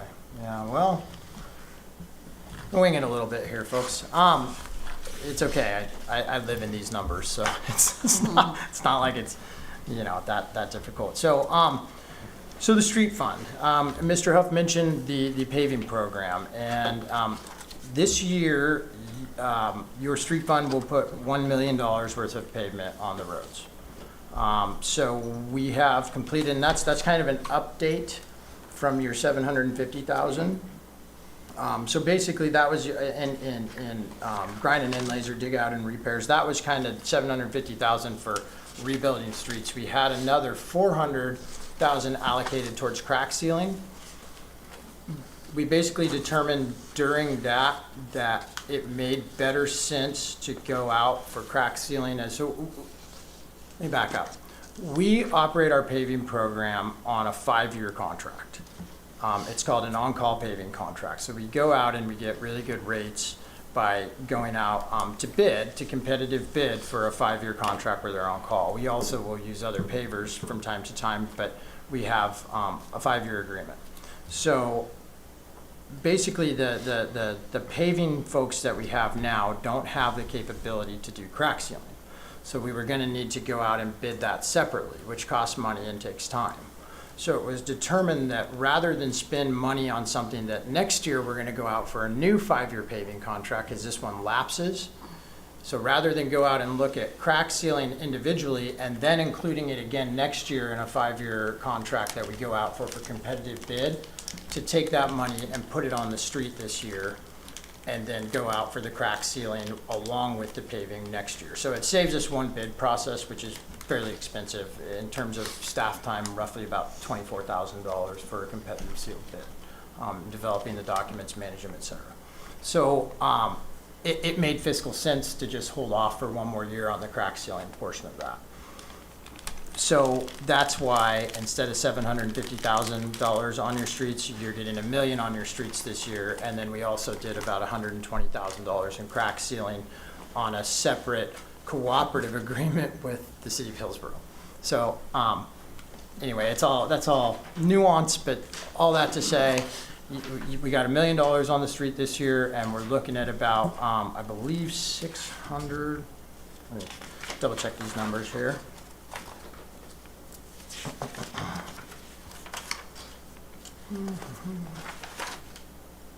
$562,000 next year. So, continuing with those efforts. So, the streets that you've got left this year are 2nd, 3rd, a chunk of 5th, the chunk of 5th that's kind of down there off Matthias. You can definitely see the difference if you drive down 5th. So that will get done. 2nd Street, 3rd Street, Eckerd, and Swagler. Yeah, those will all get done and have new pavement. Yeah, so we work the pavement program off of something called a CAPS program, and basically what happens is there's a team of folks, they come out here and they drive every street, and they've got these, 30 cameras on their car that are specialized, and then they assess the pavement conditions, and from that they give us, hey, here's the treatments you should do, because sometimes you don't want to just address the worst roads, you want to crack seal a road over here to prevent it from failing, so you don't have to do a dig out on it, because the cost of a dig out is, exponentially higher than crack sealing, 10 times, if not more. So basically that gives us an analytical framework. Then we add it to our own analytical framework, because the other thing we don't want to do is go in and pave a road brand new and then dig into it in a year to replace a sewer pipe. So we look at all of that to make sure that we're putting your money down on the road in a way that isn't throwing good money after bad. So that's kind of the analytical framework we run that through, and we have increased over the last 3 years, we have improved the pavement conditioning index for the city by about 8 points, which is about 12%. So we're getting a lot better, and obviously there's still room for improvement, and we will continue to do that, but I just think it's important that everyone knows that system-wide, you have got incremental improvements every year with this program on your overall pavement conditioning system. So that's an important program to talk about. Let's talk a little bit about those goals. Work off this guy. Well, we'll talk a little bit about accomplishments. So we completed the North Molalla enhanced crossing at Francis Street. You guys see there's a flashing pedestrian beacon. For those of you who don't know, there was a kid struck in that intersection a couple of years back. And I think everyone knows that when you drive that road in the morning, it's like blinding. So the pedestrian beacon made a lot of sense, and some traffic calming features there. So that project is done, and we also corrected some skeletons in the closet from years bygone before anyone here was part of the city's team, and we discovered that the existing crosswalk there, one, it was starting in a driveway, which is not allowed. That's bad. Crosswalks and driveways are bad. The other thing that we found was that on the other side of the road, there's a sidewalk built, but the city didn't own the properties right of way. We talked to both of those neighbors. They worked with us the full way through. They were great. They did, get some benefit out of it too. Like, for instance, the gentleman on the side that didn't have it dedicated as right of way did dedicate it as right of way to the city, which relieved him of massive liability, because if someone falls and hurts themselves on that sidewalk, he doesn't have the recreational immunity that the city has, where it says, hey, if you're walking on a sidewalk, there's some assumption of the risk. You gotta, you're on private property, that doesn't apply. So that was a big benefit to him. And so anyways, everyone kind of won on that, but it took a little longer than we'd have liked because of those issues that, you uncovered during design. But it is done now. Like I said, we'll complete about $1 million, and you guys can see that list of streets plus the ones I just mentioned. Continued the sidewalk improvement grant program. So these are the numbers that program contributed to 3,289 square feet of sidewalk, 383 linear feet of curb and gutter, and 2 new ADA ramps. So what that program is it allows your neighbors or, folks in the community who need to do sidewalk work, whether that's, hey, my sidewalk's, out of shape and I need to bring it back into shape, or hey, I need to build a sidewalk because I don't have one, that program will provide a match of up to 50% up to a maximum of $10,000 right now. So that has been a very effective program for us. And then what we do at the end of the year is if there's still money remaining in that program, we'll go out and find an area of sidewalk that needs to be put in, and we'll put it in. So that the sidewalk program is giving you a bunch of sidewalks. So these are the numbers that it's contributed to, not counting if there's anything left at the end of the year when we'll build sidewalk with that one. We continue to infill. We completed the feasibility studies and design for the Chief Yokas Park access we discussed, preparation for the TGM grant, and improvements along the north side of Oregon 211 across from the Bear Creek Apartments. So you guys have seen, you know, Oregon 211 is an ODOT jurisdiction road. The city doesn't maintain it, doesn't do the capital on it, et cetera. But if it's ever going to get improved, what we've learned is that we need to take those opportunities. And this was an opportunity where we were able to partner with a private entity that had to do improvements on the opposite side of the road. And so by them managing the project, it reduces the cost to the city by about 10%. So makes your money go about 10% further. So that's kind of covers that. And then for next year, obviously that TGM grant is a big deal for the street system, a big grant, big study. Continue execution of the CAPS pavement management program that I mentioned, complete improvement of the Yokas Park access road, and complete development of North Ona Lane, continue the sidewalk improvement grant, and prepare for a Safe Routes to School grant application. So the Safe Routes to School grant is one of the few that will provide money for your transportation system as far as grants go. And so it allows us to look at things like sidewalk infill on natural routes to a school, safety issues like, you know, controlled crossings, traffic signals. Just so basically we just establish these routes to the schools, look at them, and we need to do an analysis. And these are big grant applications that take a lot of work just to get the application done. And we won't talk about managing the grant afterward. I wouldn't exist without it, but we have to do a lot of management on these grants, and there's a lot of rules, let's just say that. So we're gonna look at getting something ready for that to try and improve that area where the new middle school and the existing elementary school are, especially sidewalk infill on Tolliver Road, and potentially the traffic signal on 211. We'll probably have to make some arguments to get that approved for warrants, but I think we might have the arguments we need, so we'll see how that goes. Because there's 9 warrants, we meet 7 of them. There's no reason why we shouldn't be able to put a signal in there.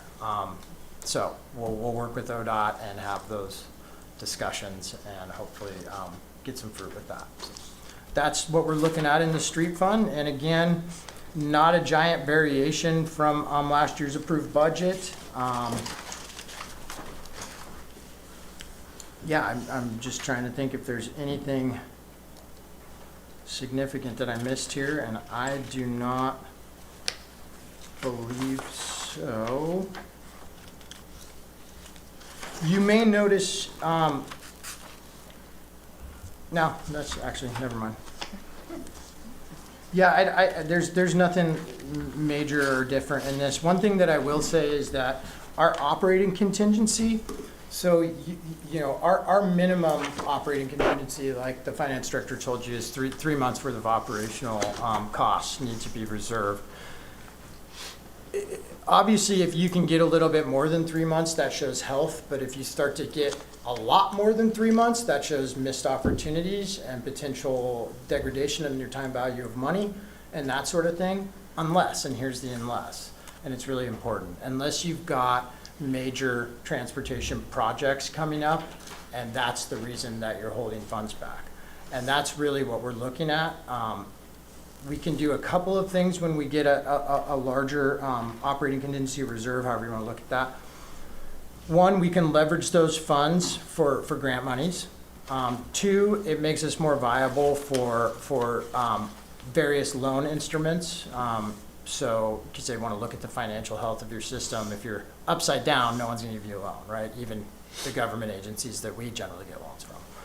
So it's really important for us to be able to attain loans and attain debt if we need to. And then the other thing is, of course, being able to get the design work done on some of the major projects in advance, because if you have design work done and you go to grantors with that, you are substantially more viable than someone who says, hey, I want to build this awesome road over here and it's going to be like that and it's kind of going to be cool and we're going to have it like wide. And, you know, if you have actual design work done on it, then you become, I mean, you know, as close to a shoe-in as you can in the competitive grant world. So that's kind of the reason, and that's intentional, and I just wanted to kind of point that out to folks. So. Okay, are there any questions on the street fund? Ms. Teets, I believe this is the time you had recommended a break. That's correct. It's 8 o'clock. Perfect timing. We're dismissed until 8:10. Thank you.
7 of his plans, All right? right. Funds.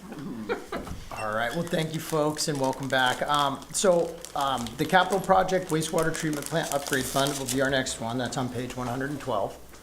I'm going to hit the highlights on this one. This is a fund that, when you have a major capital project like the wastewater treatment plant, it's best practice to put it in its own fund, especially when you've got 5 or 6 funding sources.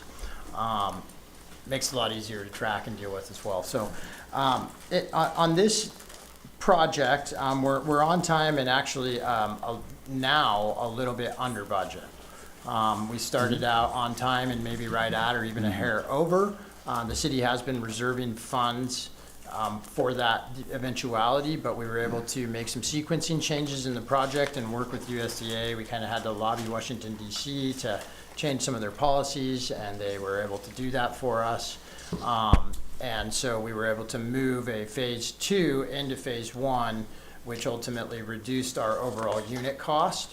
So for instance, or not for instance, in reality, the contractor, the subcontractor who was on to remove the biosolids from the 2 lagoons, that's part of this project, is to turn those into freshwater holding. We had bid them out in a phase 1, and then in a phase 2, we were going to have to go back out for bid. Because when we first put the project out to bid, we got no bids on it. So we had to remove some things and phase some things in order to entice contractors to bid on it. And we ended up getting a very, very favorable bid after that, which was excellent. And then we were able to take advantage of that sequencing, move that phase 2 because of that favorable bid we got. We were able to take that phase 2, move it into phase 1, and reduce our overall unit cost for sludge removal by about 14%, which ends up saving the city about $2.7 million. So that was a big win. Seth Kelly, our water quality superintendent, kind of led the charge on that and kind of discovered that was a possibility. And then we worked together with all of our funding partners to make it a reality in the city council. And so that's where we're sitting. So this project should come in a little bit about 2 years earlier than we had originally anticipated, a year and a half earlier than we originally anticipated, and about $2.7 million leaner.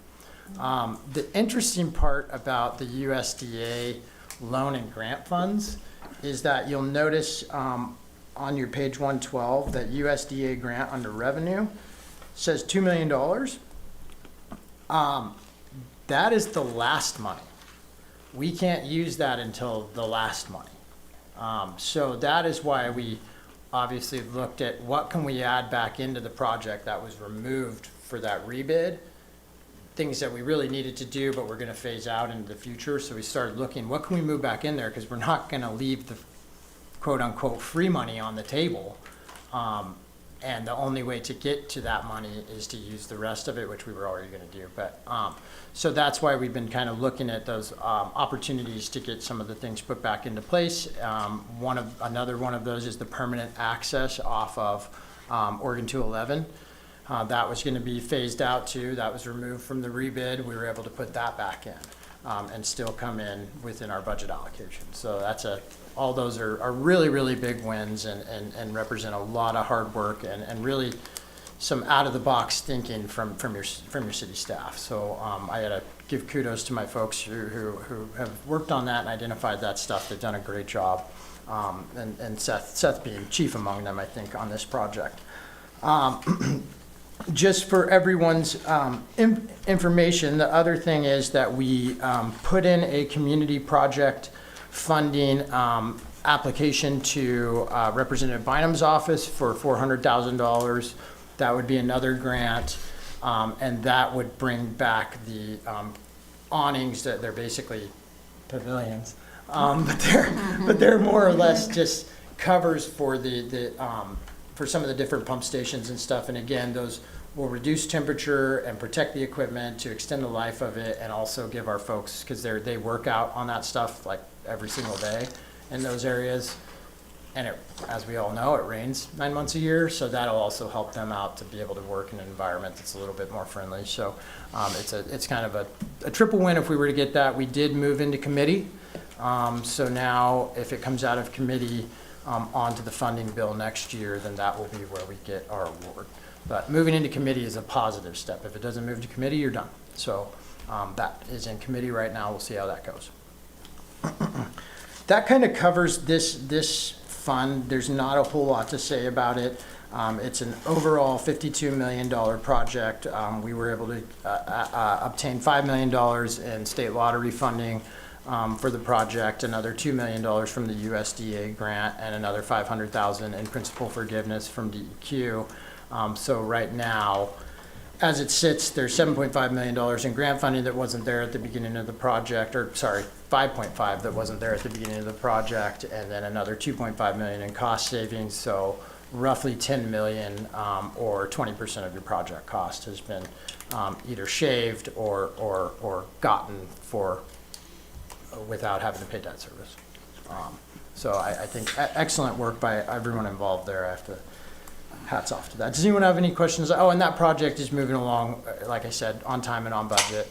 We're at about 55% construction. A lot of moving parts, very complex project because we have to continue to treat wastewater while we're constructing a new plant on the same site with the same infrastructure. So it's very complex, but it's been an interesting one, we'll say. It's one of those things that I kind of enjoy, but it's a big problem that you get to come up with solutions for. So, anyways, if anyone has any questions on that, please let me know. Okay, let's move on to our enterprise funds, and I think we've got maybe all of those. So you can go to page 116. That's your first page of your enterprise funds. We're going to talk about the sewer fund a little bit. Excuse me. I do want to point out a couple of items. The increase in personnel by 20%, this is largely due to the addition of a fourth wastewater operator. We went to a new, the plant that we're building and the size of our population requires us to go to another level that now requires an additional operator so that we have these round-the-clock operations. So that is where that is coming from. By and large. Let's see. Capital increased by 24%. The reason for that is we had been really holding back on doing any wastewater projects besides the wastewater treatment plant, so that we could make sure if there were any, unforeseen eventualities, because with a project that size, there typically are some. It just depends how painful they are. And we're at a point now where we're comfortable with starting to expend some more funds instead of holding them back for potential rainy day issues with the wastewater plant. So that's what that's about. The goals, materials and service increase. That is largely due to the cost of chemicals. That's a projection, and I want to iterate, and you guys know all these are projections. We don't actually think that we're going to have to use all of that. We just saw a lot of volatility in the chemical market, and we still have another year of operating the plant requiring chemicals, whereas when we go to the SBR system, that will be treated with UV. So it reduces our chemical footprint, pretty much eliminates the use of chlorine other than in emergency situations. So right now for the next year coming up, that's why you see that increase, is because with tariffs and all of the stuff that's been going on, we've just seen tons of volatility and wanted to make sure that we were covered there depending on how costs actually came out. We just, like I say, with all of that stuff, because those come generally from China. By and large. So our goals for 2027 in the sewer fund, obviously continue to advance the wastewater treatment plant and complete the 5-year CIP update. Complete construction. At this point, that project might have slid to the right. We are doing a project for a lift station on South Molalla Avenue to upsize that lift station. The other thing that it'll do is, you guys probably know that area floods every year on South Molalla, right there by 7th. It's one of our biggest issues in terms of flooding. So the county, for years, has been trying to get the city to take over that street that portion of South Molalla Avenue from 7th down to roughly 7th. It's a little south of that, but yeah. But all the way to Molalla Forest Road where the city limits in. As you know, we're going through UGB expansions, so there was going to be a time at which we weren't going to be able to avoid that anyway. So we kind of leveraged that desire of the county and said, yeah, fix this culvert, put a box culvert in, you know, and so that this road doesn't flood, and then, yeah, we'll do a jurisdictional transfer with you then, and that's something that the council has approved through an intergovernmental agreement. So the county and the city are combining to do a project there to upsize the pump station and build a new box culvert there that also accounts for, there's a whole bunch of stuff that has to do with endangered species and stuff. It's a kind of a big lift. So what's happened is that it took us a little longer to get the paperwork done on the property dedications that we needed to build these things. And you have a very small in-water window. So if we go and bid it now and start the work, what's going to happen is when we're starting to build the new pump station, the groundwater table in Molalla is like one of the highest in the state. Like it's like a foot below the ground in a lot of places. So what's going to happen is if we try to build that in the winter, we're going to be running pumps 24/7 out there. It doesn't make sense to do it that way. It will increase cost. So there's a good chance that we delay bidding or at least delay actual contracted construction work to next summer when we can get in the in-water window and build the pump station during the dry season. So that's kind of what that's doing. And there's a lot of moving parts, and the county's the main manager of that project, so we're kind of at their mercy a little bit on timing. So that's what we're looking at. But that is still a goal. And we will continue. The design work's done on it. So, yeah. One of the things we have to do as part of the wastewater treatment plant project, another thing, is complete installation of groundwater monitoring wells under our new NPDES permit. So we need to dig a couple of wells out there at the wastewater treatment plant site that will allow us to monitor groundwater and test it and ensure that none of our effluent is contaminating the groundwater table. So that's another thing that has to happen there. We will continue to implement the cured in place piping program. That's a program that we've used to drastically reduce pipe replacement costs. For eligible pipes, it resets the capital life to about 40 years. So it's really an excellent program. It's only eligible on certain pipes. You have to take a look at them, scope them, and make sure that it will take the cured in place kind of rubber, PVC, plastic stuff, because they run a UV light down there to harden it.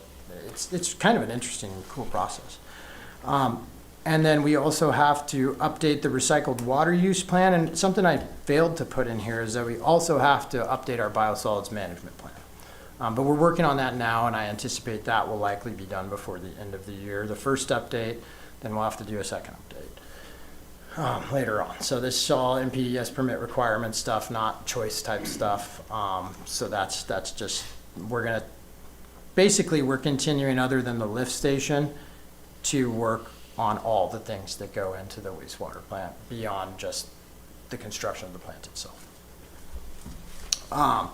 Accomplishments for 2026, continue to advance new wastewater treatment plant. We talked about that. We completed a sewer line replacement on Lola Avenue, completed design of the upgraded South Molalla lift station, recruited and hired one new wastewater operator, and restored 5,855 linear feet of sewer main under the CIPP program. And one thing I'll point out about that is, you guys have seen the development that's happened over the last 5 years. You've got some apartments going in, you've got, new subdivisions going in, you've got some new businesses going in, and we have reduced our flows to the wastewater treatment plant during that, using this cured in place piping program and appropriate and well-reasoned pipe replacements, in the areas where it didn't make sense to use cured in place piping. So that's kind of unheard of and excellent. So I'm really excited about that. You don't usually add 450 people to your population and reduce the flows into your plant. So the work that Adam and his crew and Seth and his crew have been doing to mitigate the I&I into the sewer system. And it also, what it does, the other thing it does is it makes it so that if you have a bunch of I&I, your plant hits capacity, you know, potentially years in advance, which then you've got to build a new plant, or in our case, we have a modular plant going in, so it's already stubbed out for the next SBR when that comes, but we're not projecting that to come for 20 plus years. That can reduce that life, which then costs money that you can't plan for, you know, and all that stuff. So all that stuff just to say that there's major impacts from reducing those flows, and we're pretty excited to see population going up and flows going down. It's pretty incredible. Let's see, I kind of hit the major highlights there as far as the budget variances. Does anyone have questions on the sewer fund? Okay, hearing none. Oh, you know what? There is one number I want to point out because you guys are going to see this on repeat. If you go to page 120 and you look at transfer to general fund capital, so that is the wastewater treatment plant's portion of the old police facility remodel. So that downstairs is, you know, where the police were, is, you know, like a jail cell, and you know, it's set up for police. And so we need to update that building to make it so that we can fit the entire city staff inside of it, and not sitting in like an old jail cell. So there's a small allocation that's transferring over to the general fund. In each of these you'll see, because that still houses your GIS folks for wastewater, because wastewater can only spend on wastewater. So that's why it's only a small portion, is because you have your water quality superintendent, you have your, well, me, you know, I do part of wastewater. So you've got some of your staff, your engineering section manager, and all of those folks are in part of the wastewater treatment. You know, overall, they don't work at the plant, but they work on things that have to do with the plant. They manage the projects, they plan the projects, they budget the projects, they oversee the staff. So there's a lot of that. So that's what that is that's the sewers portion of that remodel. And it can't exceed what the proportion is, and you just have to have, as you're very familiar with, Lucas, you just have to have a reasonable basis that you can articulate for what you're using, for what proportions you're using and bringing in, and they have to be reasonable, like I say. And this is more than reasonable. So, yeah, so that kind of covers that. Sorry, I didn't want to miss that, because you're going to see that on repeat, and that's going to apply as we go down the line. Okay. All right, moving on to the water fund. This one's pretty exciting. So this year we received 1.092 million in community program funding for the new water intake structure. That's a grant, again, from the federal government, one that we applied for through Representative Bynum's office. That is actually already passed into law. Now, to access that money, I have to sit through 9 hours of classes and take 9 different tests from EPA just to access the funds, right? So I've been nipping away at that, but there's a lot of chains and cables attached to these federal grants. The other thing is there's about 15 policies that we have to have on the books. I think we already do, because we've used federal funding in the past, but I have to go research that and make sure we do, because if I say we do and sign my name to it, you know, obviously I need to make sure that's factual. So we've got a bunch of policies that we need to look at and make sure are in place and set up the right way. Our accounting system has to meet certain criteria, which it does. But there's just a lot of cables attached to that money. But at the end of the day, it's probably $100,000 worth of cables. You know, if you think about it in terms of time value of money and personnel and all that good stuff. So you still are getting $1 million. You know, it just is. There's some work that goes into it. You can never look at a federal grant as the actual number, because the amount of work you have to do to manage it kind of eats into that number. The other thing is that we were able to secure 4.5 million in Infrastructure Finance Authority funding, so that's very favorable terms. It's a government loan program, but you do have to present. We went down and presented, or actually we got on Zoom and presented. That's the beauty of Zoom these days. We usually would have to go to Salem. But we got on and presented, and the Infrastructure Finance Board determined to go ahead and award the city that money. That is debt service. And so that was part of the reason for continuing to apply for grants, because if we, the more we can offset of that debt service, the less debt we have to take out. Pretty straightforward. But that project is fully funded, and we will continue to look at opportunities to offset financing costs. But we're fully funded and moving forward with design right now. We've got pre-design was done. The council selected an intake structure that they liked and that made sense for our location. So that will add a brand new raw water intake on the Molalla River, and we'll keep the one that exists as a backup. No reason to get rid of it. It works, and it's just not ideal. It's in a shallower place in the river. This one's going to be in about a pool that even during the dry season is still about 12 or 15 feet deep. So we'll add some resiliency to our water system. The other thing we're doing in water right now is an ASR, or Aquifer Storage and Recovery feasibility study.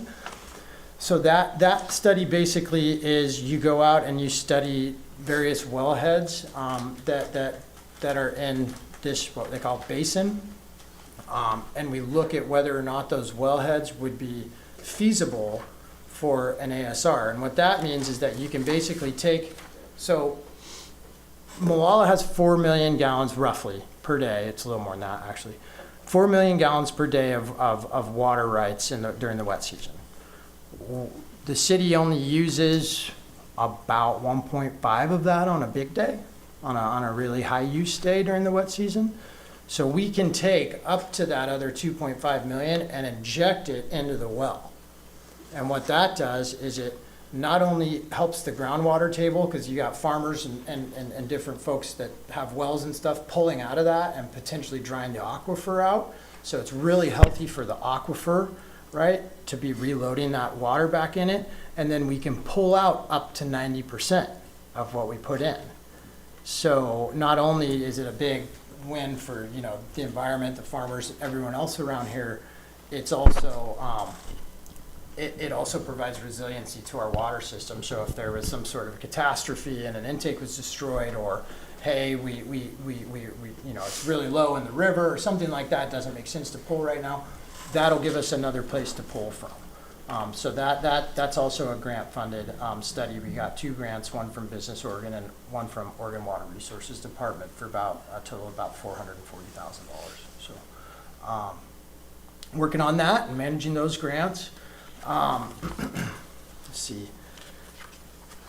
We completed a water line replacement on Lola. It says completed replacement of water intake pump number 2. That's not completely accurate as we sit here today, but that will be accurate as we sit here on July 1st. So, because I have to write this based on July 1st. So. We completed PFAS treatment and feasibility study. That's probably something you folks have heard about, the forever chemicals. And so we also got a grant to study that. We studied that, and it was determined that Molalla is not a high-risk city at the moment. I will say we've had one positive sample, and that was in 2021, right after they had been fighting fires in the corridor. And it's kind of well known that those firefighting chemicals contain PFAS. So it was 11 parts per trillion. So that should give you some solace. That basically means you need like 100 Olympic-sized swimming pools to make like a half a cup. So that's some solace. But like I say, we continue to test even though we're not required to, in order to make sure that we're on top of that. And then we did complete that study, which opens us up. And we also have money coming in. Because we had that one positive test result, we were able to join the class action lawsuits against 3M and some of the other companies that make these fire retardant chemicals. We're pooling that money for potential PFAS mitigation apparatus at the water plant if and when it becomes an issue. So that's where we kind of sit on that, and I figured I'd cover that. PFAS is something that I know, you know, we're not even allowed to eat off plastic plates at my house anymore. So, anyways, we completed the Chief Yelkes Park Waterline Project, Certain Park. Resolved some of the 2.0 million gallon tank land acquisition barriers, so we're moving towards obtaining the land necessary for that tank. That kind of paused for a little bit, and now it's back on. And we did recruit and hire one new water operator. Yeah, so that's the accomplishments for this year. We'll continue to work and try to acquire that land as we go this year. We need to, one of our goals also is to complete the property acquisition for the pressure reducing valves. So that's a project that basically if you get over into the west side of town, you've got, 20 PSI is the minimum pressure that OHA allows. You have to have at least 20 PSI. The city of Molalla and the eastern parts of town in some areas has up to 120 PSI. So, I mean, some of these folks have their own private pressure reducers, otherwise it'd blow their sink out of the wall, like literally. So we're looking at pressure reducing valves. We've already got a design done on that, and we're working with the development over here at Kerr to obtain a dedication of land for the first PRV, and we're also looking at potential turbine power generation to be able to sell back into the PGE system and or operate some of our streetlights and those sorts of things. So that's something you can do with those pipes. So we're taking a look at that just as a good idea and a potential source for value.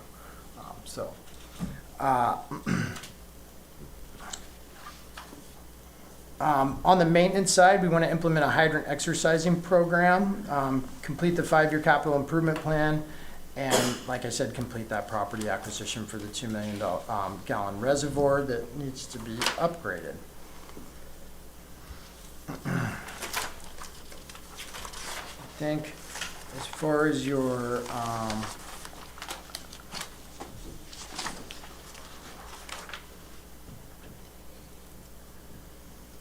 so your capital increase is just representative of the fact that there's several projects going on. There's not really a hidden kind of sword there. It's just there's just more happening. But yeah, outside of that, does anyone have questions? I don't think there's any like major variances here to talk about either, other than capital. Question, the hydrant exercise program, is that something that the city's gonna be taking on, or is that gonna be something that we're gonna be working with the fire department with? We will do it because we own the hydrants. Okay. I don't know if they will help out on it, though. It's a good question. I'll talk to Adam. It's great training. It is good training, actually. Yeah, So. good point. Thank you. Any other questions? Okay. All right, stormwater. So the stormwater fund is fairly sparse, as you guys can see. It's not a wealthy fund. Luckily, we only have a few major trouble areas in town outside of, massive 50-year flooding events and things like that. Your day-to-day annual rainfall is pretty well handled by the city's existing system, other than those couple of places that we already know. But the big one to mention here is that we are in the process of completing and adopting an updated stormwater master plan. And that's about a 20-plus-year-old plan that had been there. And when we dug into this plan to redo it, it didn't even cover big swaths of the city because they had been in the county when the plan was adopted, so they didn't plan for them. So we had to go out and do some things. We had to go out and survey some of the infrastructure that was there in those uncovered areas that used to be county, get depths, get all of that stuff. So there was quite an evolution to get the necessary information to be able to model the system, which is what they do. They do computer models of how the water flows. They use flow meters to verify that and make sure it's accurate and all that good stuff. And then you kind of get hey, here's the areas that you need to focus on first. and you get a capital plan out of that. So we're completing the stormwater master plan. We had an open house for that last night. And yeah, there's not a ton to say about that, except for that will be immediately followed, like all master plan and evolutions, by a rate study and SDC study. So that will be followed by that work. And then, yeah. So let's see, what else? We're looking at completing construction of the Bolander Field Stormwater Project, as I mentioned, or Clark Park, Bolander Field. The South Molalla Culvert Replacement, we're working with the county on that.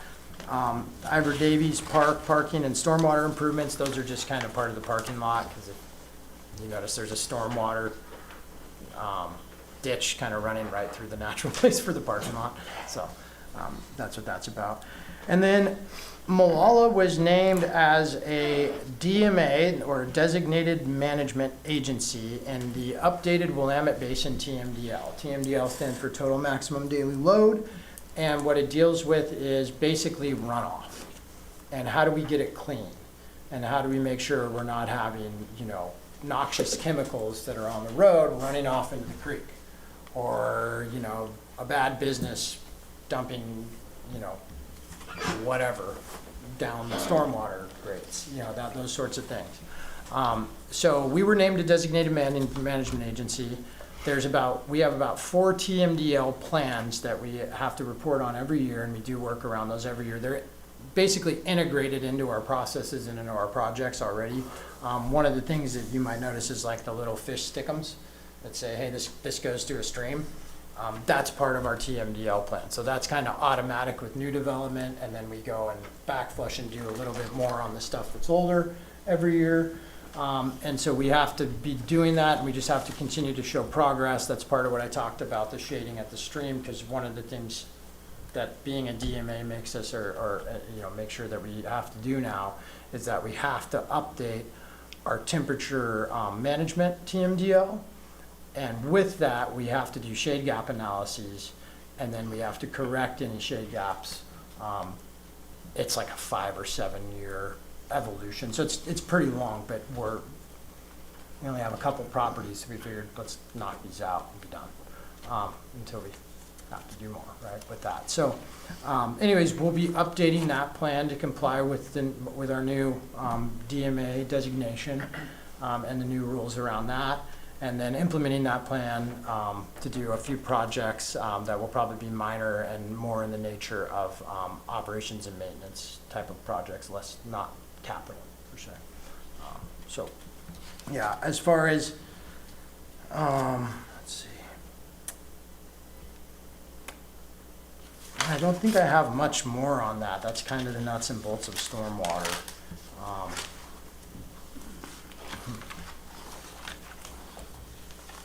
Okay.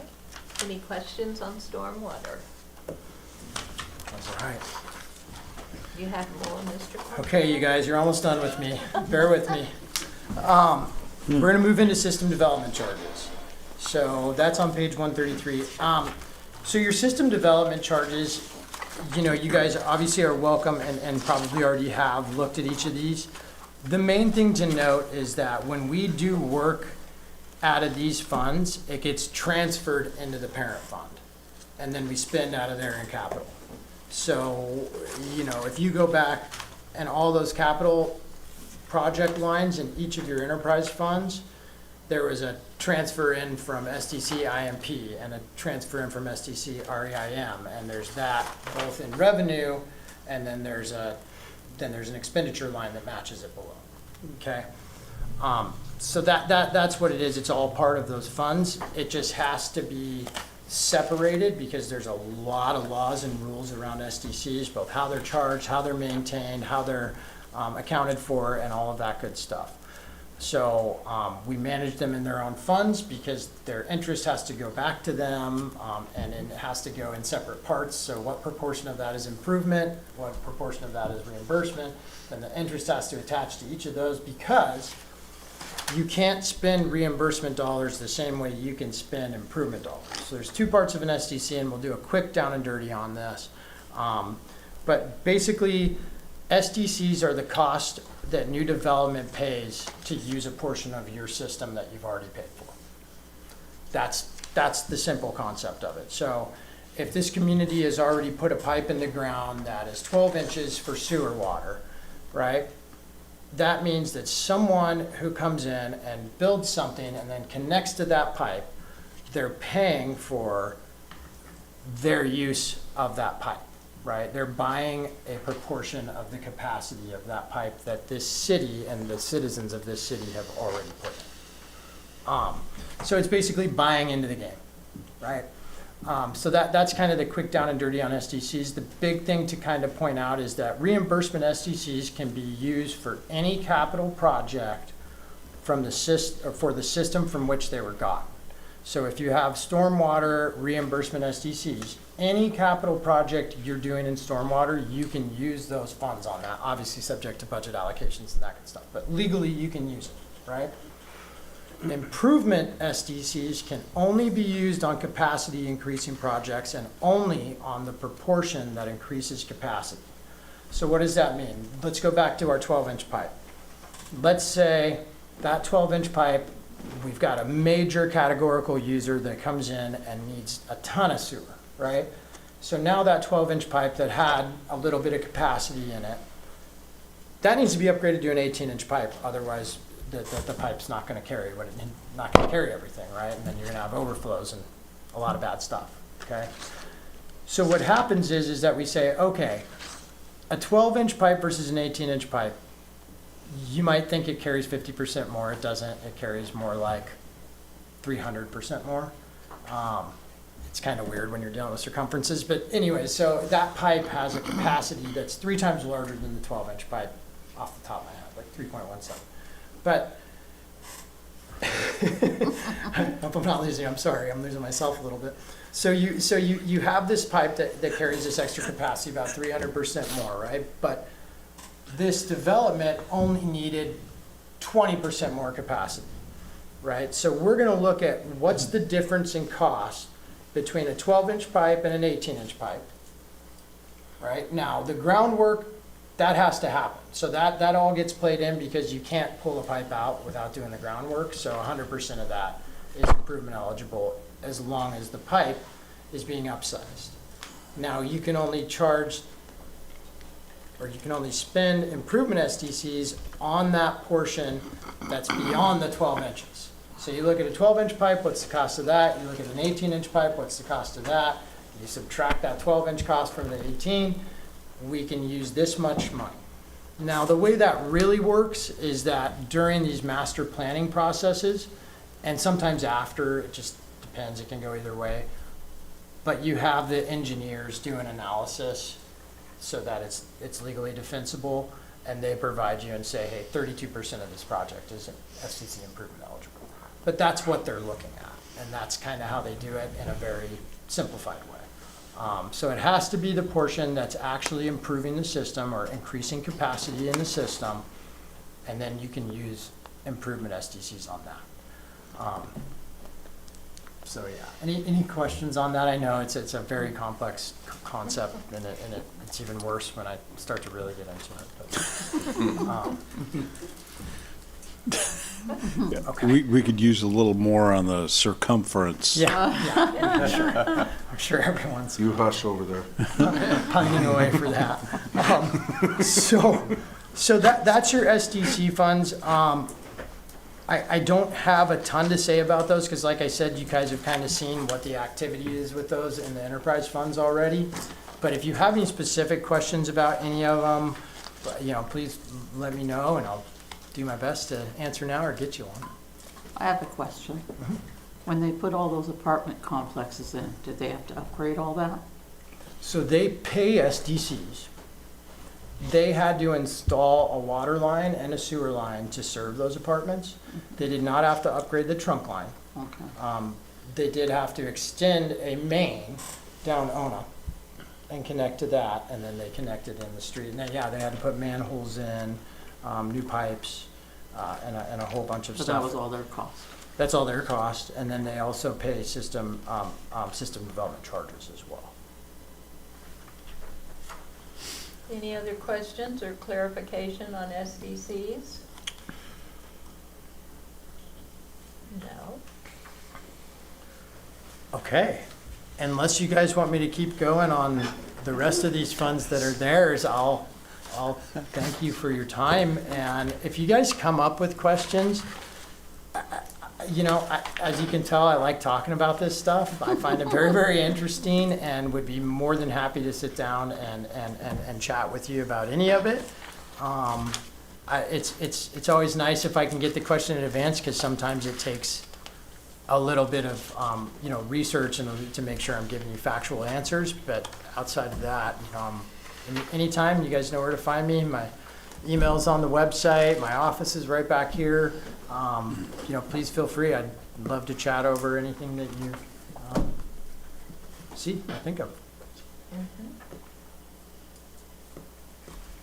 Okay, moving on. We're coming up on public comment now. Not that we have a lot of public out there, but citizens are allowed up to 3 minutes to present information relative to the city, but not listed as an item on the agenda. Prior to speaking, citizens shall complete a comment form and deliver it to the city recorder. Members do not generally engage in dialogue with those making comments, but may refer the issue to the budget officer, being Mr. Huff. I will open the session for public comment at 8:52 p.m. Seeing none, I will close at the same 8:52 p.m. And now we're going to review the budget. Let's see here, I have to read my instructions just a second. Review and deliberate the fiscal year budget. And this is set aside for members to ask any remaining questions of staff and deliberate on the acceptance of the proposed budget. So I'll recognize anyone who has any further questions, anything you'd like clarification on.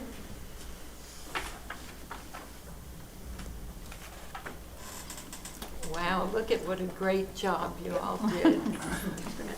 No questions whatsoever. Or we're just all tired, that too. Okay, so seeing that there are no further questions, I take it that we don't believe we need to continue a meeting tomorrow evening. We're ready to vote on the budget this evening? Yes. Okay, so I will move forward with a motion to, or ask for a motion to recommend its adoption to City Council. Madam Chair, I move Yes, to approve the Molalla City budget as presented. Excuse me.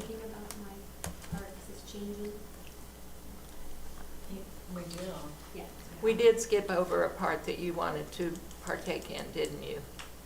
I just wanted to make sure that when you, I'd have to ask Christy, but when you approve the budget with my recommendations on the GO bond. Oh, yes, we have another thing that will happen here coming up. Thank you for checking on that.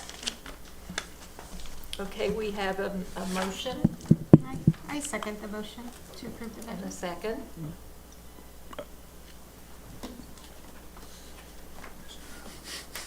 Mr. Huff. It might be good for the mayor to amend his motion to include the GO bond discussion. I will amend my I will amend my motion to add the GO bond amendment to it. And then we need a, I second that amendment motion. We're good. Okay. So we've had a motion and a second. Is there any further discussion? If not, I will ask for all those in favor of passing the budget to say aye. Aye. Any opposed? The motion passes. Thank you. Thank you.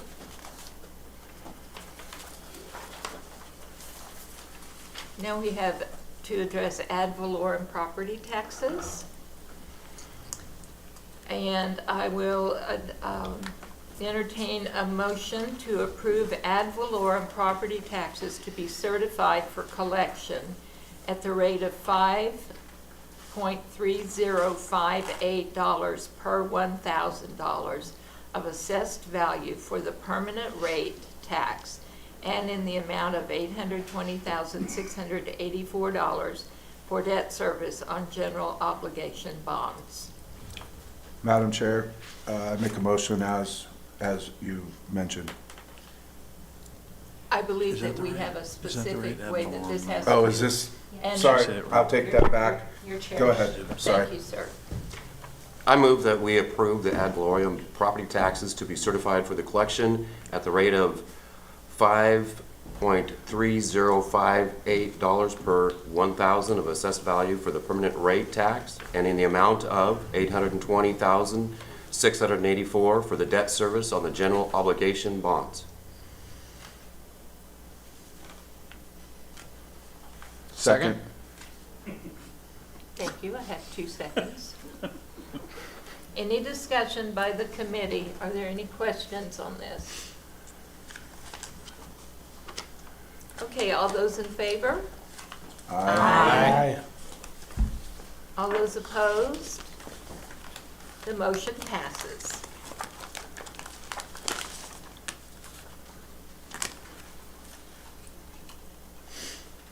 So I adjourn the City of Molalla Budget Committee meeting at 8:58 p.m.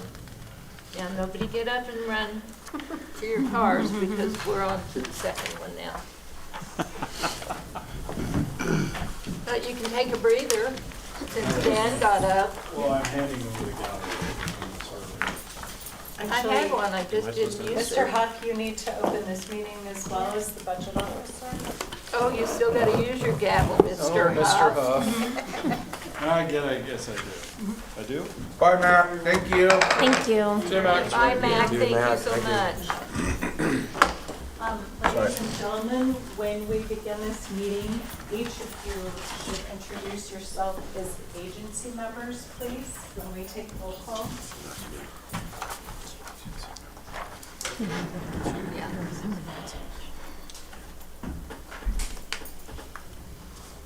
Sorry, Eric, I forgot about You ready? This is good. I get to do this twice. All right.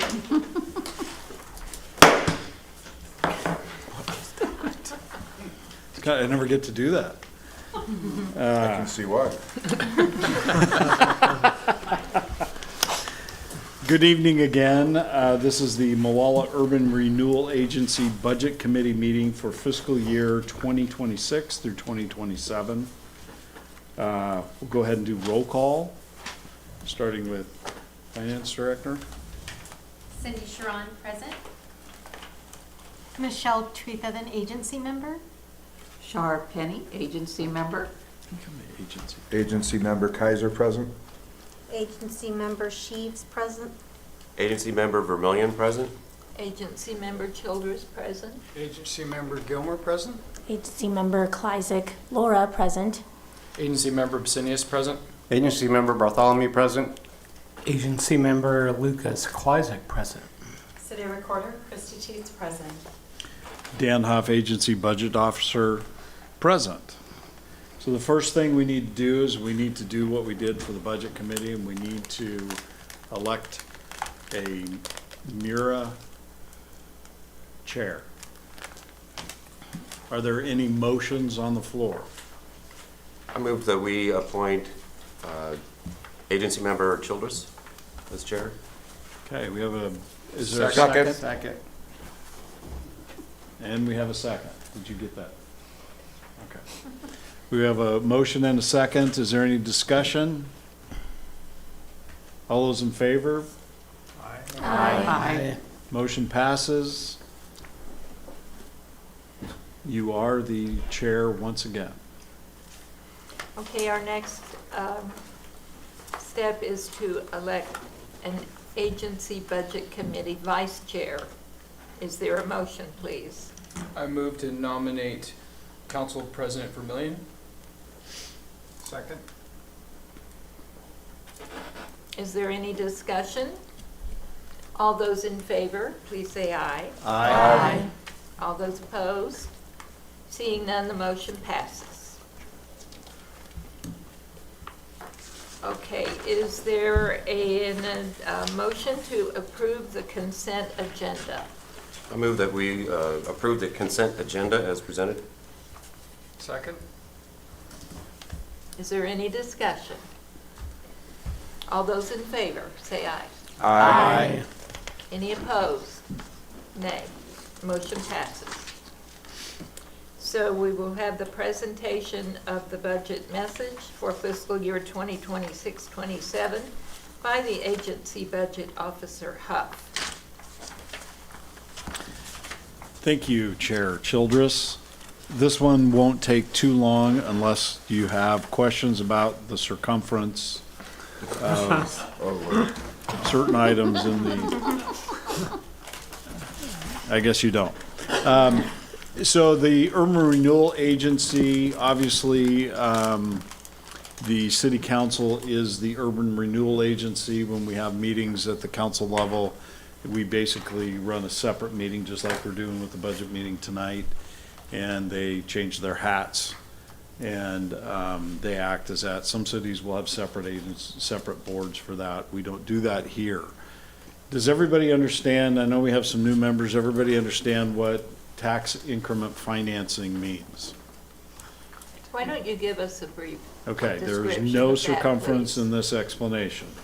It's a fairly simple process. When you begin an urban renewal district, you create that. You create an agency, and the agency creates the district.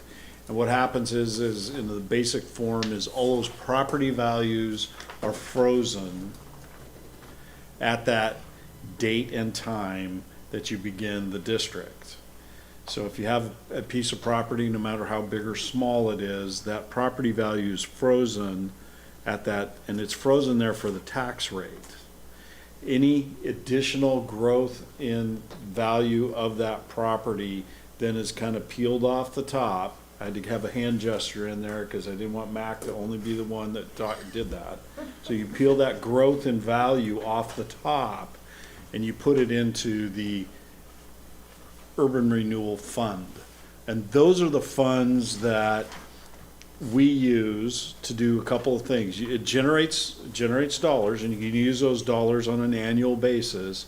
You can actually use it to go out and create debt as well. And one of the things I'll talk about in a moment is that if you're going to have an urban renewal agency, you really need to create debt for yourself.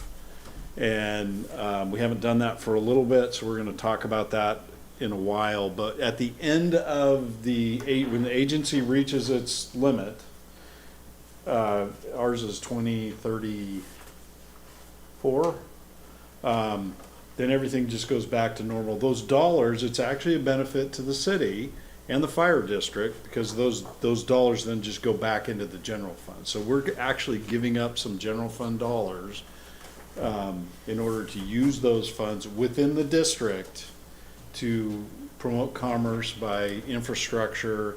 And as you know, over the last few years, we've funneled most of that revenue into the police station project, which thankfully we're done.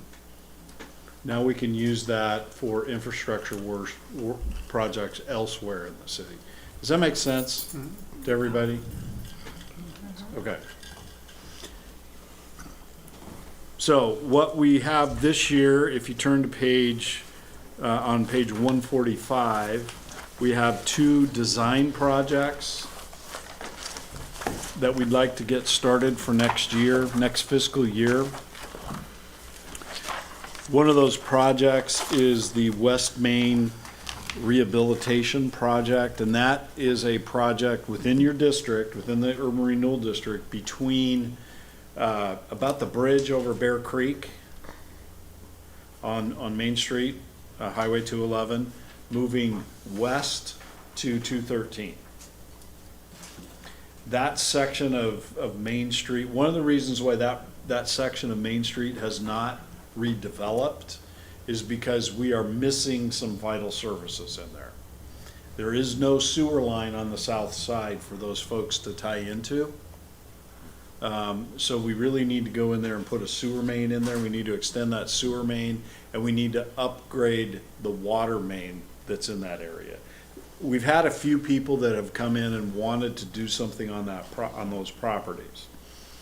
The cost of those infrastructure, because they're big pipes. I don't recall what the circumference is, so I won't bore you with that. But they're large pipes, they're very expensive, and they're within a state highway, which increases cost exponentially.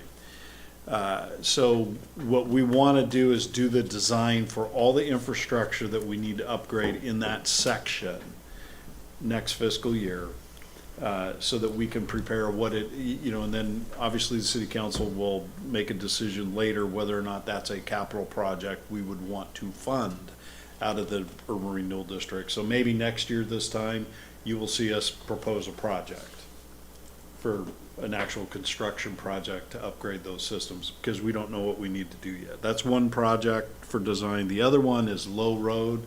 You heard Mr. Corthell talk about Low Road a little bit.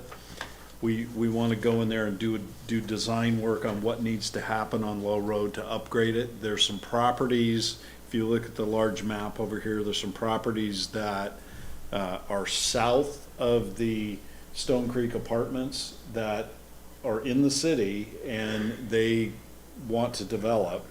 Low Road is within the urban renewal district. So what we'd like to do is similar to West Main, do a design study on what needs to happen there for the upgrade of our utility systems and the street system. This is just design, it's not construction. And we're kind of at a point where we kind of have some freedom to use the urban renewal district after about 4 years of doing nothing with the urban renewal district, because it was really all focused on the police department. We now have freedom to kind of open it up and begin to use that again. The second part is, and we want, and this is just a note, we don't know how much or anything, we want to investigate whether or not it makes sense to actually create more debt in the urban renewal district. It's a debt that doesn't count against the city. So, and we're generating funds, this district generates funds every year. So we're not having trouble paying anything back. It's growing, it's much more healthy, and if those of you who've been around for a while, when the city created the urban renewal district for the first 10 years, it didn't generate anything. So now we are generating funds, and that's something that we would talk to the council about and the urban renewal agency about next year when we're ready to take a look, and that is whether or not we should go out for more debt. So what we have is two projects that equal about $1 million in design that we want to put into the budget for next year. Any questions for Officer Huff? Okay, so this is a section of the meeting to listen to public comment on the proposed budget. Citizens are allowed up to 3 minutes to present information relevant to the city, but not listed as an item on the agenda. Prior to speaking, citizens shall complete a comment form and deliver it to the city recorder. Members do not generally engage in dialogue with those making comments, but may refer the issue to the agency officer. Is there anyone wishing to make a public comment? I guess I was supposed to open the comment section. She said that's all right. Okay, thank you. Seeing none, we will move along. He's back there checking baseball scores. What? Nothing. I was. Oh. I noted the time for public comment in my notes. Thank you. Thank you. Okay.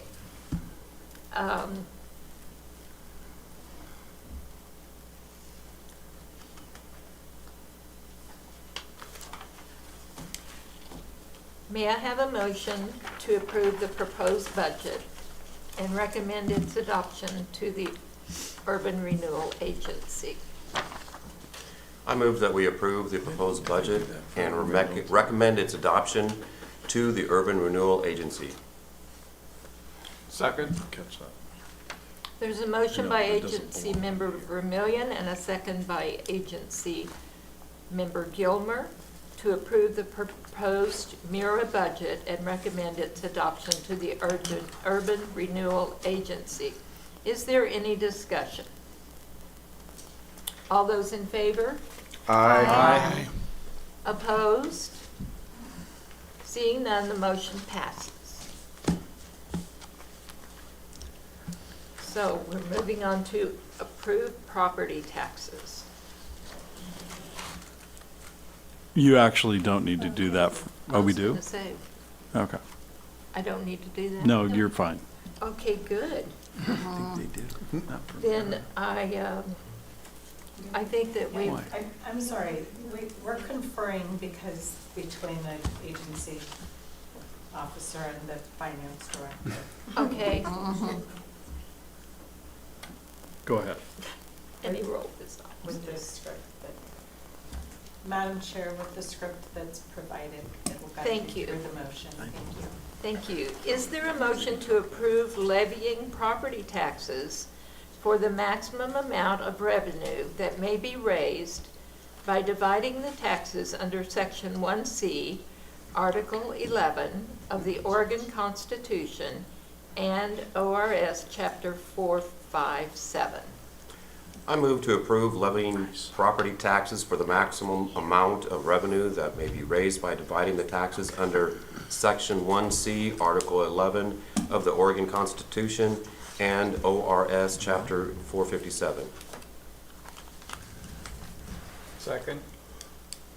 There is a motion by agency member Vermillion and a second by agency member Gilmer to approve taxes as stated in the motion. Is there any discussion? All those in favor? Aye. Opposed? No. Motion passes. Okay, I will adjourn the meeting, the Urban Renewal Agency budget meeting at 9:13 p.m.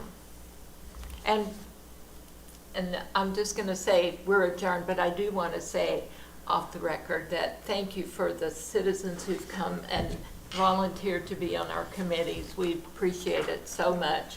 And, you know, you signed up for, 3 years? So we'll see you next year.